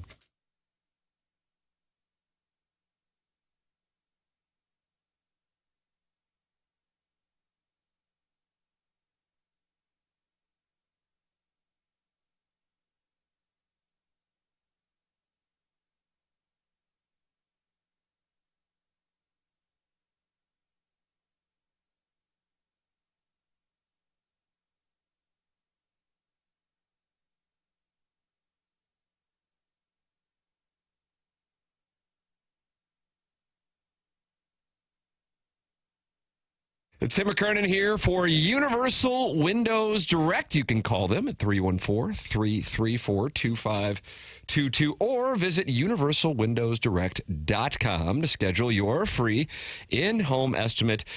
Today, it has been brutal this summer. We have gotten a respite over the last week with wonderful weather in the St. Louis metropolitan area.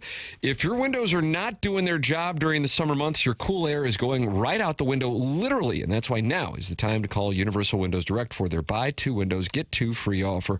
And the best part is you're going to pay no interest over 5 years. Their super spacer technology will keep the hot air out and the cold air in. Call 314-334-2522 or visit universalwindowsdirect.com to schedule your free in-home estimate. Make sure to mention that you heard about them on TMA. Buy 2 windows, get 2 free. No limit on how many windows purchased. It's Universal Windows Direct. Online at universalwindowsdirect.com. Once you feel the difference, you'll be saying what I say. I love my windows.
This is Jackson with the SportsCenter updates, driven by Johnny Londoff Chevrolet and Johnny Londoff Autoplex. True freshman Bryce Underwood is expected to be named Michigan's starting quarterback, a source confirmed to ESPN's Pete Thamel. That was another SportsCenter update, driven by Johnny Londoff Chevrolet and Johnny Londoff Autoplex. See them at londoff.com. Chevy, together we drive. Are you kidding me?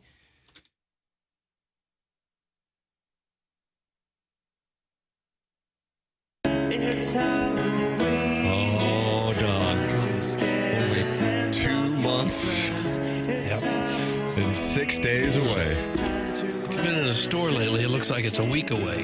What's going on there? I've noticed that. Out, and it's been that way for a few weeks already. I guess it's a big moneymaker for them. It's TMA 101 ESPN. I got this text here from Car Wash Dave. Tim, I will pay for your next golf on any private course just to see the man, the myth, and the legend. A lot of people want to play with their favorite people, and I understand that. But this gentleman in studio with us right now, Doug, got a chance to do it just a matter of, 48 hours ago from KC95 and 106.5 The Arch. Friend of the program, friend of the TMA fan page for that matter. Oh, sure. Hubbard Marty. Marty Link is in studio with us. Well, surprise guest. Hi. And Marty, you got a chance to play golf on Saturday with one of your favorites. Doug doesn't know the story. I don't know the story. No. The audience doesn't know the story. I can't wait to hear the story. Well, Alice Cooper, the only Alice Cooper, came by the KC studios on Friday for an interview. And I knew we had been setting this up for like 6 weeks. So I'm like, okay, he's in town for a couple days. He's got a show on Saturday night. He's going to come by on Friday. I have to set up golf with Alice Cooper, right? I have to. Mm-hmm. But they kept saying, like his people kept saying, well, he's all set, but thanks. Appreciate the offer. Very nice of you. I'm like, well, if anything falls through, let me know. So I'm like hounding them. Mm-hmm. And then they come by the station. I'm like, okay, I've given up on golf. It's not going to happen. But he's here. I might maybe you might as well. One more time. Might as well. Put a puck on the net. You never know. His manager's with him. We do the interview. It's a half hour long. It was amazing. There's people out in the hallway, which is always my favorite thing. You know, people lingering in the hallway to meet famous people. I was a little annoyed by that, but you know, it's fine. You or Alice was? Yeah, he was a peach. He was amazing. He was so good. Did a great interview. We're out in the hallway. His manager goes, and I go, what? And he goes, they put us at some course like an hour away tomorrow. And I can't remember what it was. It wasn't like Turtle Creek. It was something pretty far out from downtown. And I go, well, I could probably find you a place closer to play. And he's like, that'd be great. Oh, my. Like, this is your in. This is your in. Now I have an in. So I'm on my phone. I'm looking up tee times. I don't have a membership anywhere. So I'm like, hey, the Quarry at Crystal Springs. The Quarry. It's a pretty nice course. I think it's in decent shape still. They have an opening at 7:30. And he goes, book it. And I'm like, done. I'm like, 3 or 4. And he's like, threesome. Just 3. 3 people. Me, Alice, and you.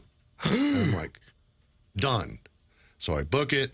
Everything's great. It's happening. They're excited. It's only 25 minutes away from downtown, blah, blah, blah. I get a text later that night, and I see the name, and I'm like, I'm out. I know it.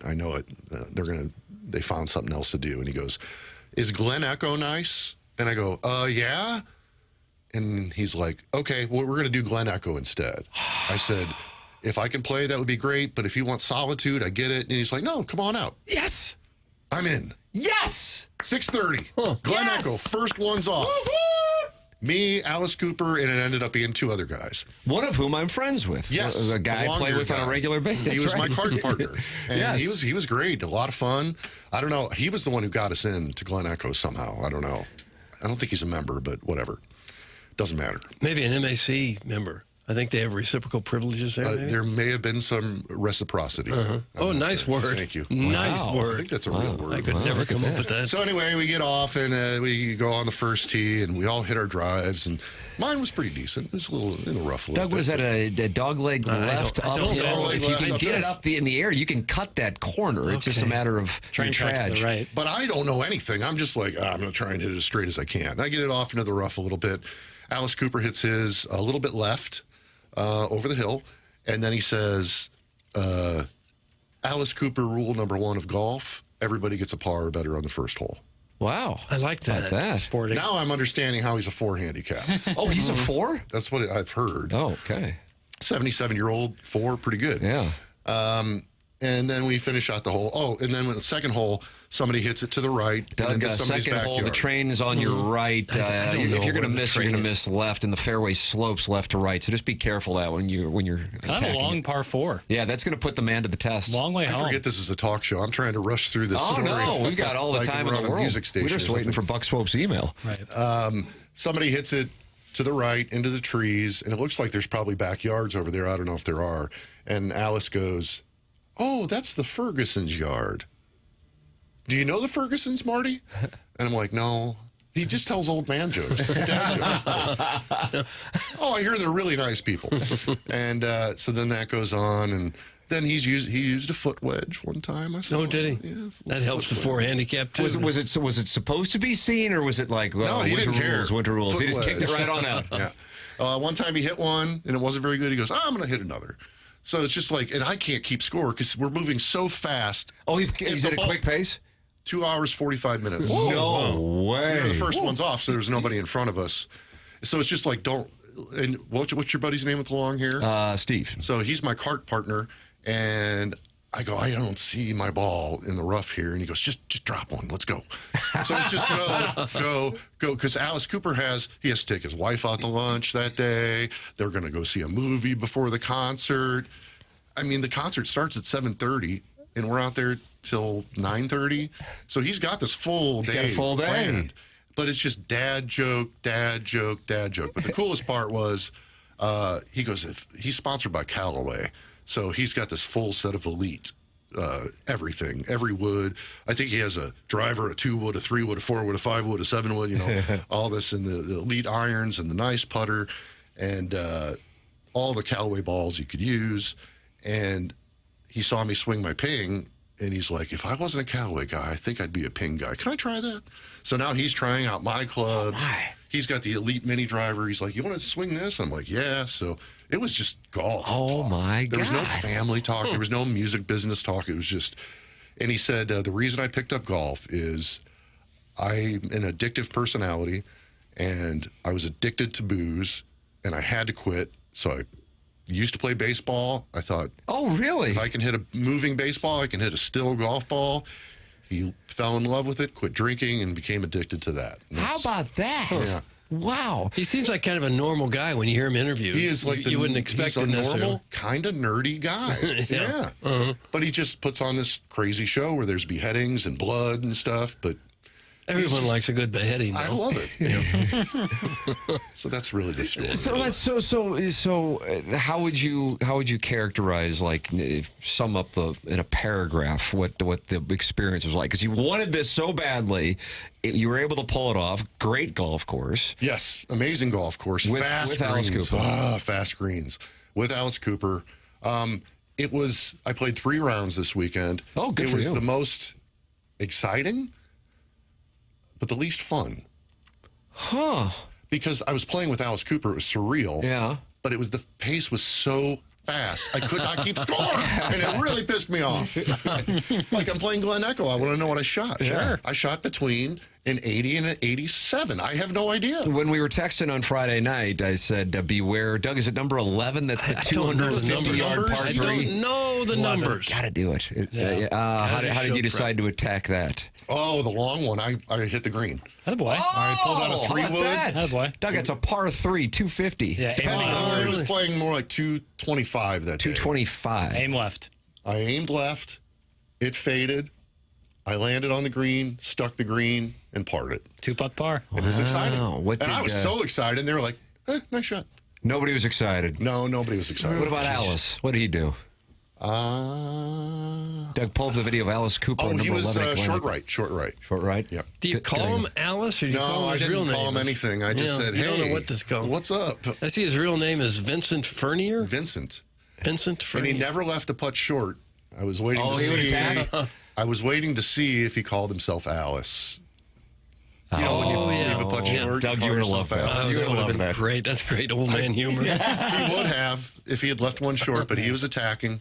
He was attacking. Yeah, I guarantee your cart partner, who I spend a lot of time on the golf course with, who is very pro, make sure you get it past the hole. Yes. Love that. That might be why they bond. I think they've played 4 times. How did they meet each other? I don't even know. How do they know each He went other? to play. I think he wanted to play. I think it was last year they played for the first time together, and we play at the same place, and they bonded. Oh, he played your place on Friday. Yes, indeed. And I think they were going to play another place that my buddy Steve, who you rode in the cart with, plays at on Saturday. But I guess maybe that was the distance that he was speaking of that could have been. What was an the issue. place they were supposed to play Saturday? Fox Run, I believe. That's where it was. Yeah, Yes. which is a great golf course. And if he just wanted to be close to downtown for the purpose of, it sounds like he was on a tight had a busy schedule. day, Maybe yeah. that was, but that's a great golf course. And I believe they're spending some time this morning together. How about that? At a wonderful golf course. Well, we were supposed to play 9 at Glen Echo. Like, what? Oh, really? Because of his schedule? And then we made the turn. He goes, well, that was like an hour and 20 minutes. Let's you want to do play it. 18? Yes. I'm yes. like, whatever you want to do. My God. So it was only going to be 9. Yeah. Oh, great. Good for you, man. I'm so happy for you. I was was a ton talking of to fun. you and Danny Solomon, who's the general sales manager for KC95 on Friday afternoon. And I guess trying to get a course, right? And I'm like, I think we can get something accomplished. And then you texted me that you had Glen Echo. I'm like, oh, you're in great shape. Well, and he had already played your course on Friday, so he didn't want to play the same course So he twice. was just going, he went back to back to back to back, 4 straight days. Is that the biggest name rock star you've ever gotten to hang out with? That's a pretty big hangout. Like a full hangout? Yeah. To this capacity. To that capacity, yes. Good for you, Hubbard Marty. How about that? Any nerves when you were over the ball in Alice Cooper? I was like, I'm going to swing and miss the first time this year. I know it. I'm just going to miss the freaking ball. But I didn't. Good for you, man. I'm so happy it wound up working out. Well, thank you. Yeah, it was God bless exciting. America. All right. Hubbard Marty getting to play with Alice Cooper. Telling a tale. We'll take a commercial break, come back with more TMA here on 101 ESPN.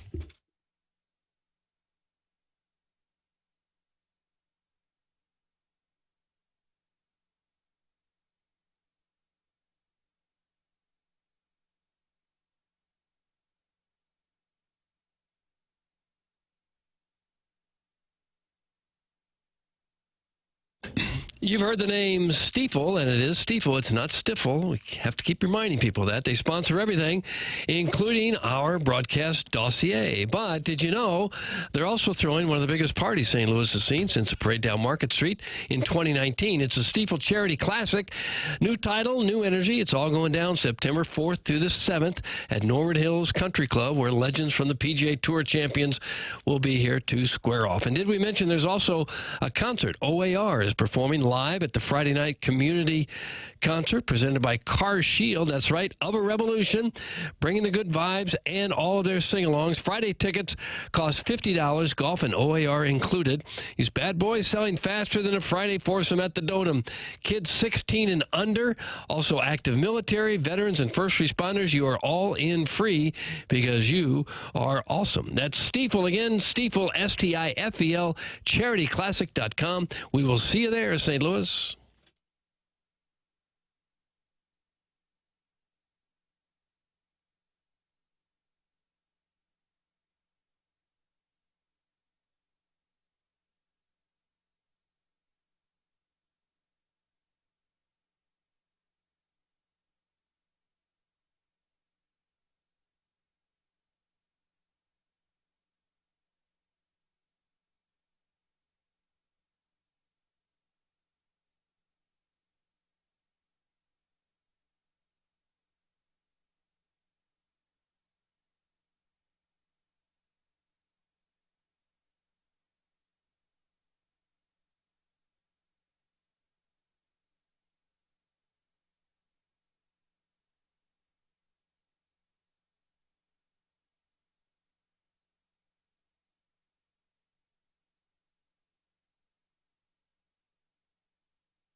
I would like a music theme.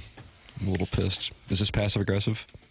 It sounds like full aggressive. Mm-hmm. Not much passive. But I would have said full aggressive is Jackson. Why isn't there a music theme? This is for time purposes. Well, you peek behind the curtain.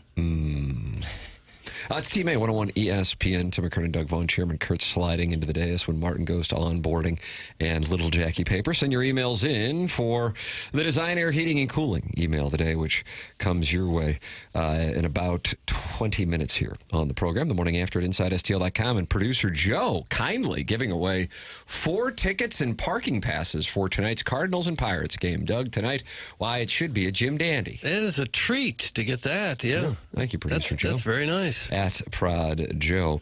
They are talking about setting up a Big Ten SEC showdown for a regular occurrence in college football. Doug, who do you think Texas's opponent would be? Oh, gosh.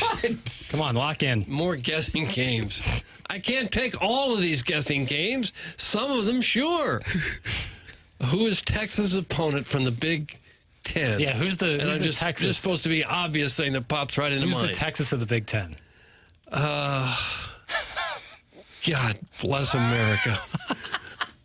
Michigan. Stupid. No. Terrible. God, Ohio State. No. Well, I don't know.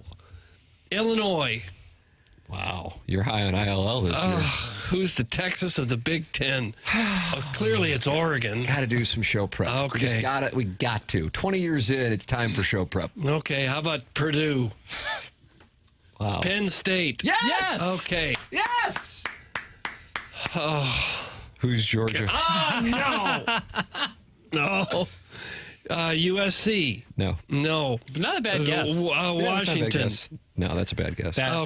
Why was that a bad? Michigan. No. Even worse. Nebraska. Jeez. Ohio State. Yes! Oh, of course. Doggone it. Do we have to go through every team? But who do you think Missouri will play? Here's a hint. They played them in 2000. Ooh, that's a good hint. Iowa. They didn't play them in 2000. I don't remember the schedule. Illinois. They didn't play them in 2000. Why wouldn't they play Illinois? They're going to play Illinois. Indiana. No. That makes no sense. They played them in 2013. It makes no sense at all. Yeah. So, now they lost in 2014. I feel That's stupid. Right. Nebraska. They did play them in 2000, so I have to say that's a good guess. Okay. They also played the team that Nebraska would play in 2000. I don't know. Oh, Michigan State. Yes! Oh, God. If I Is just that David Richard who had a big game? I don't know. And he's from... I don't remember. David Richard? Illinois would play. Should have been Missouri. They're already playing. Oh, God. You want to play twice? That's a little much. Yeah, seriously. It was like a series against the Pirates. Okay, so you would like me now to start listing all of the SEC teams that Illinois could possibly play. David Richard is from St. Louis. How about Kentucky? No. The states, they touch, don't they? We can touch. I'm not touching anyone here. I just don't know. Is that like a hard stance? Tennessee. No. Alabama. You're going back to that touching thing. Oh, yeah. They're like the touch tunnel boy. Yeah, we talked with BT about Arkansas. No, they don't touch. Oh, Ole Miss. Does it touch Illinois? No. But that doesn't help then. But they touch the same river. LSU. Yes! Okay. Oh, this is so difficult. It's going to be fun. Makes all the sense in the world. Illinois and LSU. Why didn't I get that right from the top? Me personally, I'm looking forward to Vanderbilt, Minnesota. Oh, hello, friends. Clem Haskins. Now, shouldn't Vanderbilt play Northwestern? Wouldn't that make more sense? No. Oh, like the smart teams? The two schools that don't belong in their conferences? Well, you sound like an ass because Northwestern doesn't look like they're involved in this. They didn't get him out of the tournament. Yeah, I noticed that Northwestern isn't in. Well, because they have Big Ten, I guess, has 18, and SEC has 16. So two are on the outside looking in. So it's Northwestern and I don't know. Oh, no. Northwestern, I don't know the other team who's getting left out. Rutgers is in there. Wouldn't you bounce Maryland? They've got no reason Maryland's to be in playing there. Mississippi State. That's Well, going to they be a pony. shouldn't. Yeah, Hill State Okay, versus Maryland. Rutgers. Kick Rutgers No, Rutgers out. is playing Kentucky. Oh, of course. Kroger. Of course. Rutgers, Kentucky. Oh, the memories of those rivalries. When the folks from Jersey and Lexington get together, Doug, all bets are off. How'd you like to get the phone call that, sorry, we're having this big rivalry conference, but you're not involved? Honestly, if you're Northwestern, you probably just have to understand. Yeah, you're fine with it. All right, everybody excited about the Illinois LSU game and the Missouri Michigan State 25 years later, Doug. Oh, the showdown. Oh, no. Okay. The program's called TMA 101 ESPN.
Is this audio low in your ear? It is very low. I can barely I hear wish it. the audio would get turned up. See, that's passive aggressive. Yeah, that is.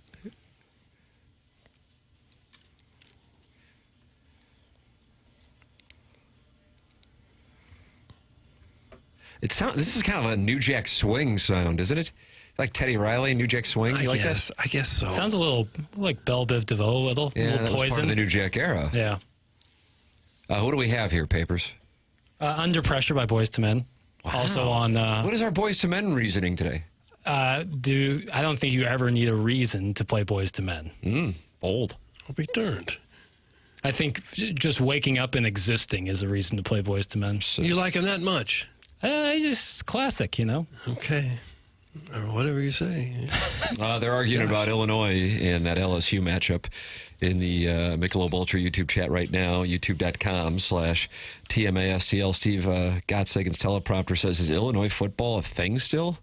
Damn. Wow. They're even ranked, aren't they? Wow. I got a big John Talty article written about them, about how they're cruising for a CFP for berth. Ranked 12th. Yeah. Steve Gottsagen's teleprompter doesn't buy in. Doug, in the previous segment, we went through this athletic article on the Big Ten SEC showdown that they would like to see happen in the hypothetical matchups. Missouri, of course, playing Michigan State, Illinois playing LSU. It makes no sense. We talked about the location of the game. Yeah, they have the locations set up. Where do you think Missouri and Michigan State? Oh gosh, I just read now.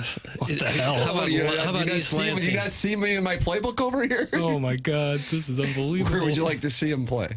You mean it's not either going to be Columbia or East Lansing? It's going to be somewhere else. I'm not saying. So I'm not giving you any tells.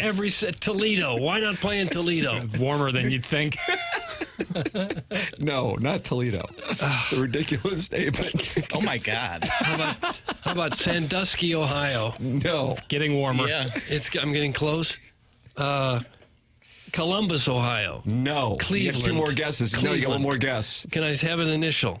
C. Cincinnati. Yes! Okay, of course. I hate this game. I don't like the whole concept. they've even got a final score prediction ready to go. They do. Missouri. Well, Emerson has Missouri winning. Who does? Nelson Emerson? Ralph Waldo. He's one of the writers for the article. He's got Missouri winning 33-17, but Doctorman has him winning 31-20. Scott Doctorman, of course. Now, St. Louis gets to host one of the games. It doesn't get to host Missouri and Michigan State. It doesn't get to host Illinois and LSU. Who do you think Missouri? I gotta guess. St. Louis. I got to guess the opponents that are coming here. Yeah, one SEC, one Big Ten. Oh. The explanation for this one is unbelievable. Okay. I'll say we're going to get the Auburn. That's stupid. I'm sorry. I got to cut you off. It makes no sense. And they're not playing each other anyway, so it's really dumb. Well, I'm just guessing. You got to. But if you think through it. Had I done show prep, I would probably know it. Yeah. At least you're accountable. Okay, we're going to get Oregon. And who's Oregon playing? We don't know. We don't know. Oregon is in Oregon, Tennessee. It's on the Pacific Ocean. Why would Oregon be in the Midwest? Well, they're in the Big Ten, aren't they? Who knows where the hell Oregon is anymore? You think it's a mobile state? I'm going to guess. Think about it. I'm going to guess. It's not Oregon. You're almost there. Washington. No. Oh. What are you doing with your bosoms? Just a little hint. Lift. What kind of hint is that? You just lift your breast? He did. What kind of hint is that? I'm lifting my cups, my C cups. Okay. I'm lifting my C cups. What's that supposed to mean? You're the one who just said it. I'll explain that to my kids tonight. Okay. That'd be tough. I don't have a Arkansas, clue. Wisconsin. And what does that have to do with C cups? Pittman. Oh, Pittman. I don't know how I could have been any clearer. The reasoning, which I kind of would have liked you to thought about, a 5-hour drive for both fan bases And the whatever it's called now dome is like a perfect spot for a mid-tier bowl game. Consider this a trial run. I could read that with the vocal fry. A 5-hour drive for both fan bases in the whatever it's called now dome is like a perfect spot for a mid-tier bowl game. Perfect. Consider this a trial ride. Quit it. Why did he write it like that? Doug, are you enjoying the column? No, I don't even like football anymore after this. I don't know why they're putting these games at these random neutrals. Mississippi State, Maryland, they're wanting to be played in Philadelphia. I like Kentucky, Rutgers, and Pittsburgh, actually. That'll be fun. I'll go to that. Makes total With a sense. final score of 16-12. Who is making this stuff up?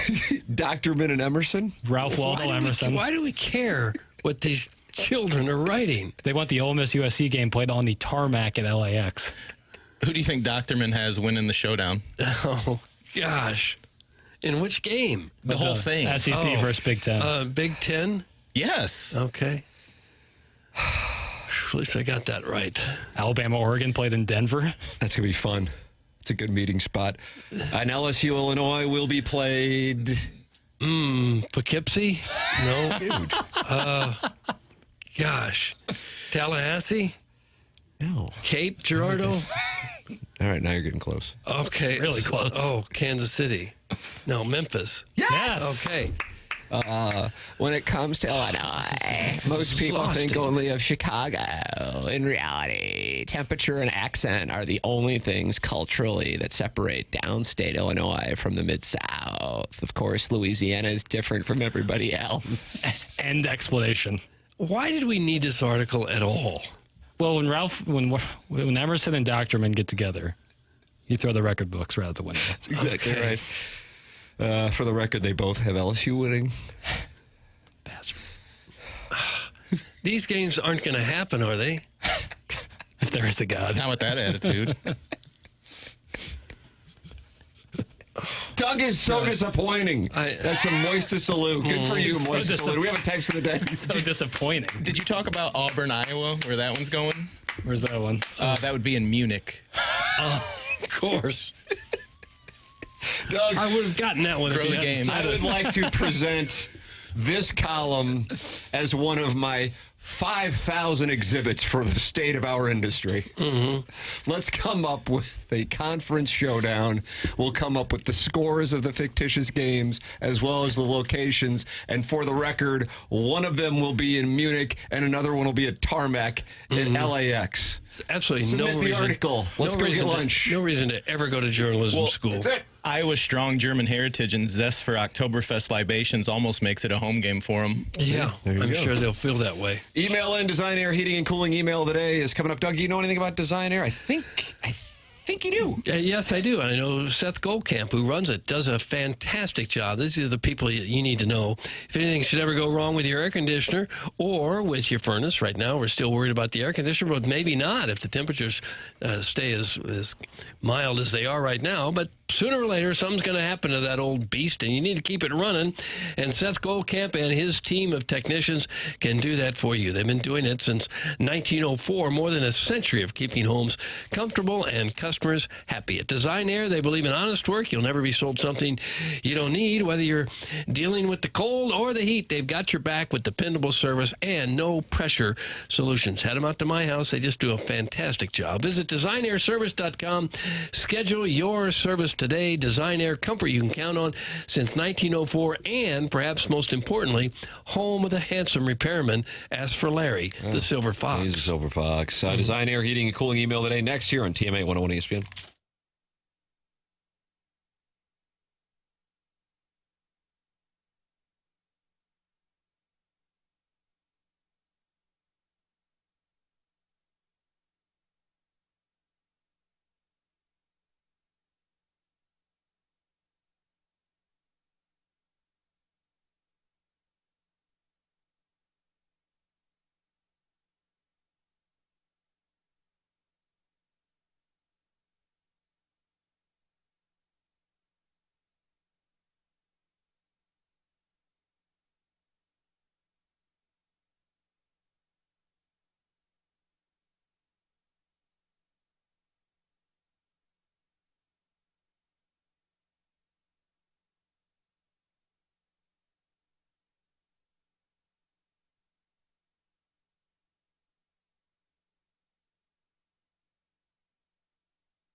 This is Jackson with the Sports Center update, driven by Johnny Londoff Chevrolet and Johnny Londoff Autoplex. Cardinals back in action tonight, taking on the Pittsburgh Pirates at 6:45 p.m. Michael McGreevy on the mound for the Redbirds. That was another Sports Center update, driven by Johnny Londoff Chevrolet and Johnny Londoff Autoplex. See them at londoff.com. Chevy, together we drive. Are you kidding me?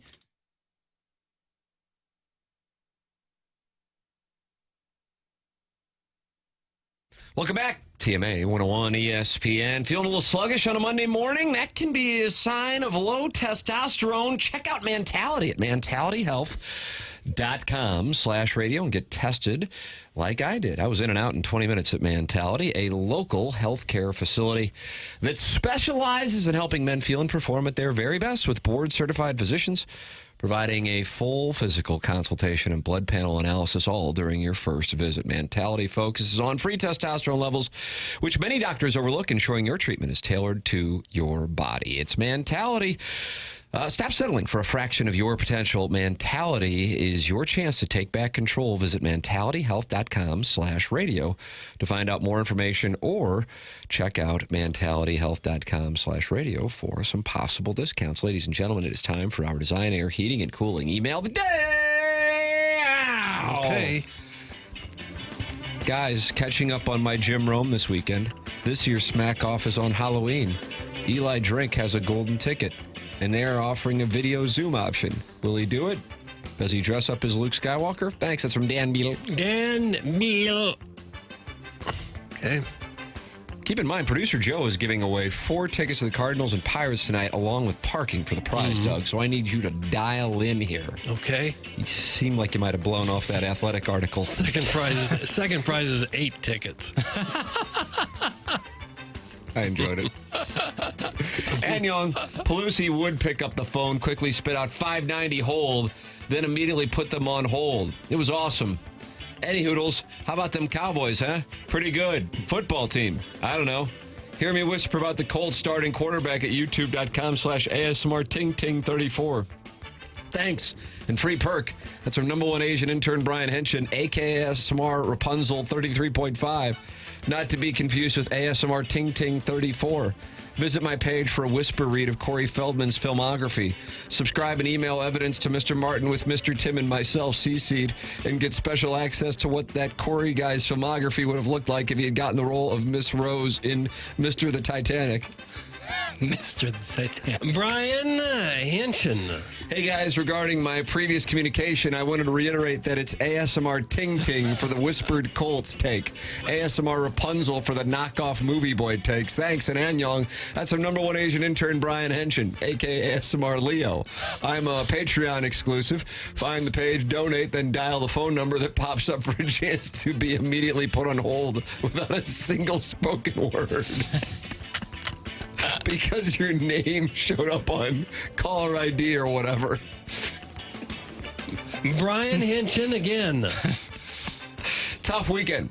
I started with being filtered on Friday, and that stings a little bit, especially realizing Chairman Kurt must be anti-hog farmer. Then Saturday rolled around. I haven't hooked up with anybody in a long while, so I wasn't ready, physically or emotionally.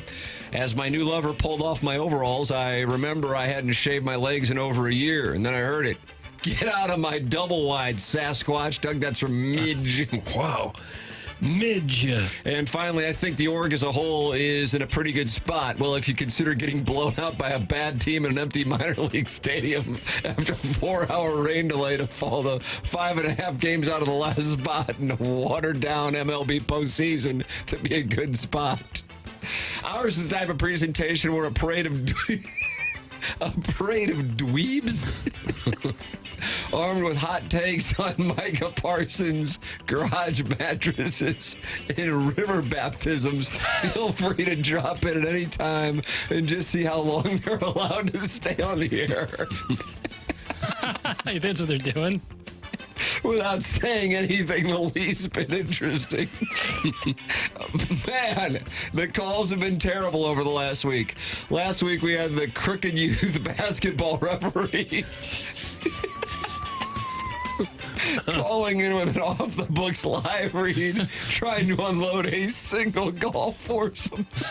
And of course, over an hour away, the serial killer from Milwaukee telling us all about the itinerary he has planned for Martin after he kidnaps him. And of course, we had Mr. Lakes calling in to talk about how turned on he was by Dustin Johnson's seductive photo shoot, and then run back his tired Grant Horvath sponsors exemption material that went over so well the last time. Licks at least gets points for steering the conversation to Disney adults. If there's anything that can unite the audience, it's a pair of Arkansas fats visiting Disney World without their kids so they could wait in line to get an autograph from an actress in a princess costume. That's from Buck Swope, DBA, the Recess Ladies Breast. And Doug, that's Buck what we have. Swope.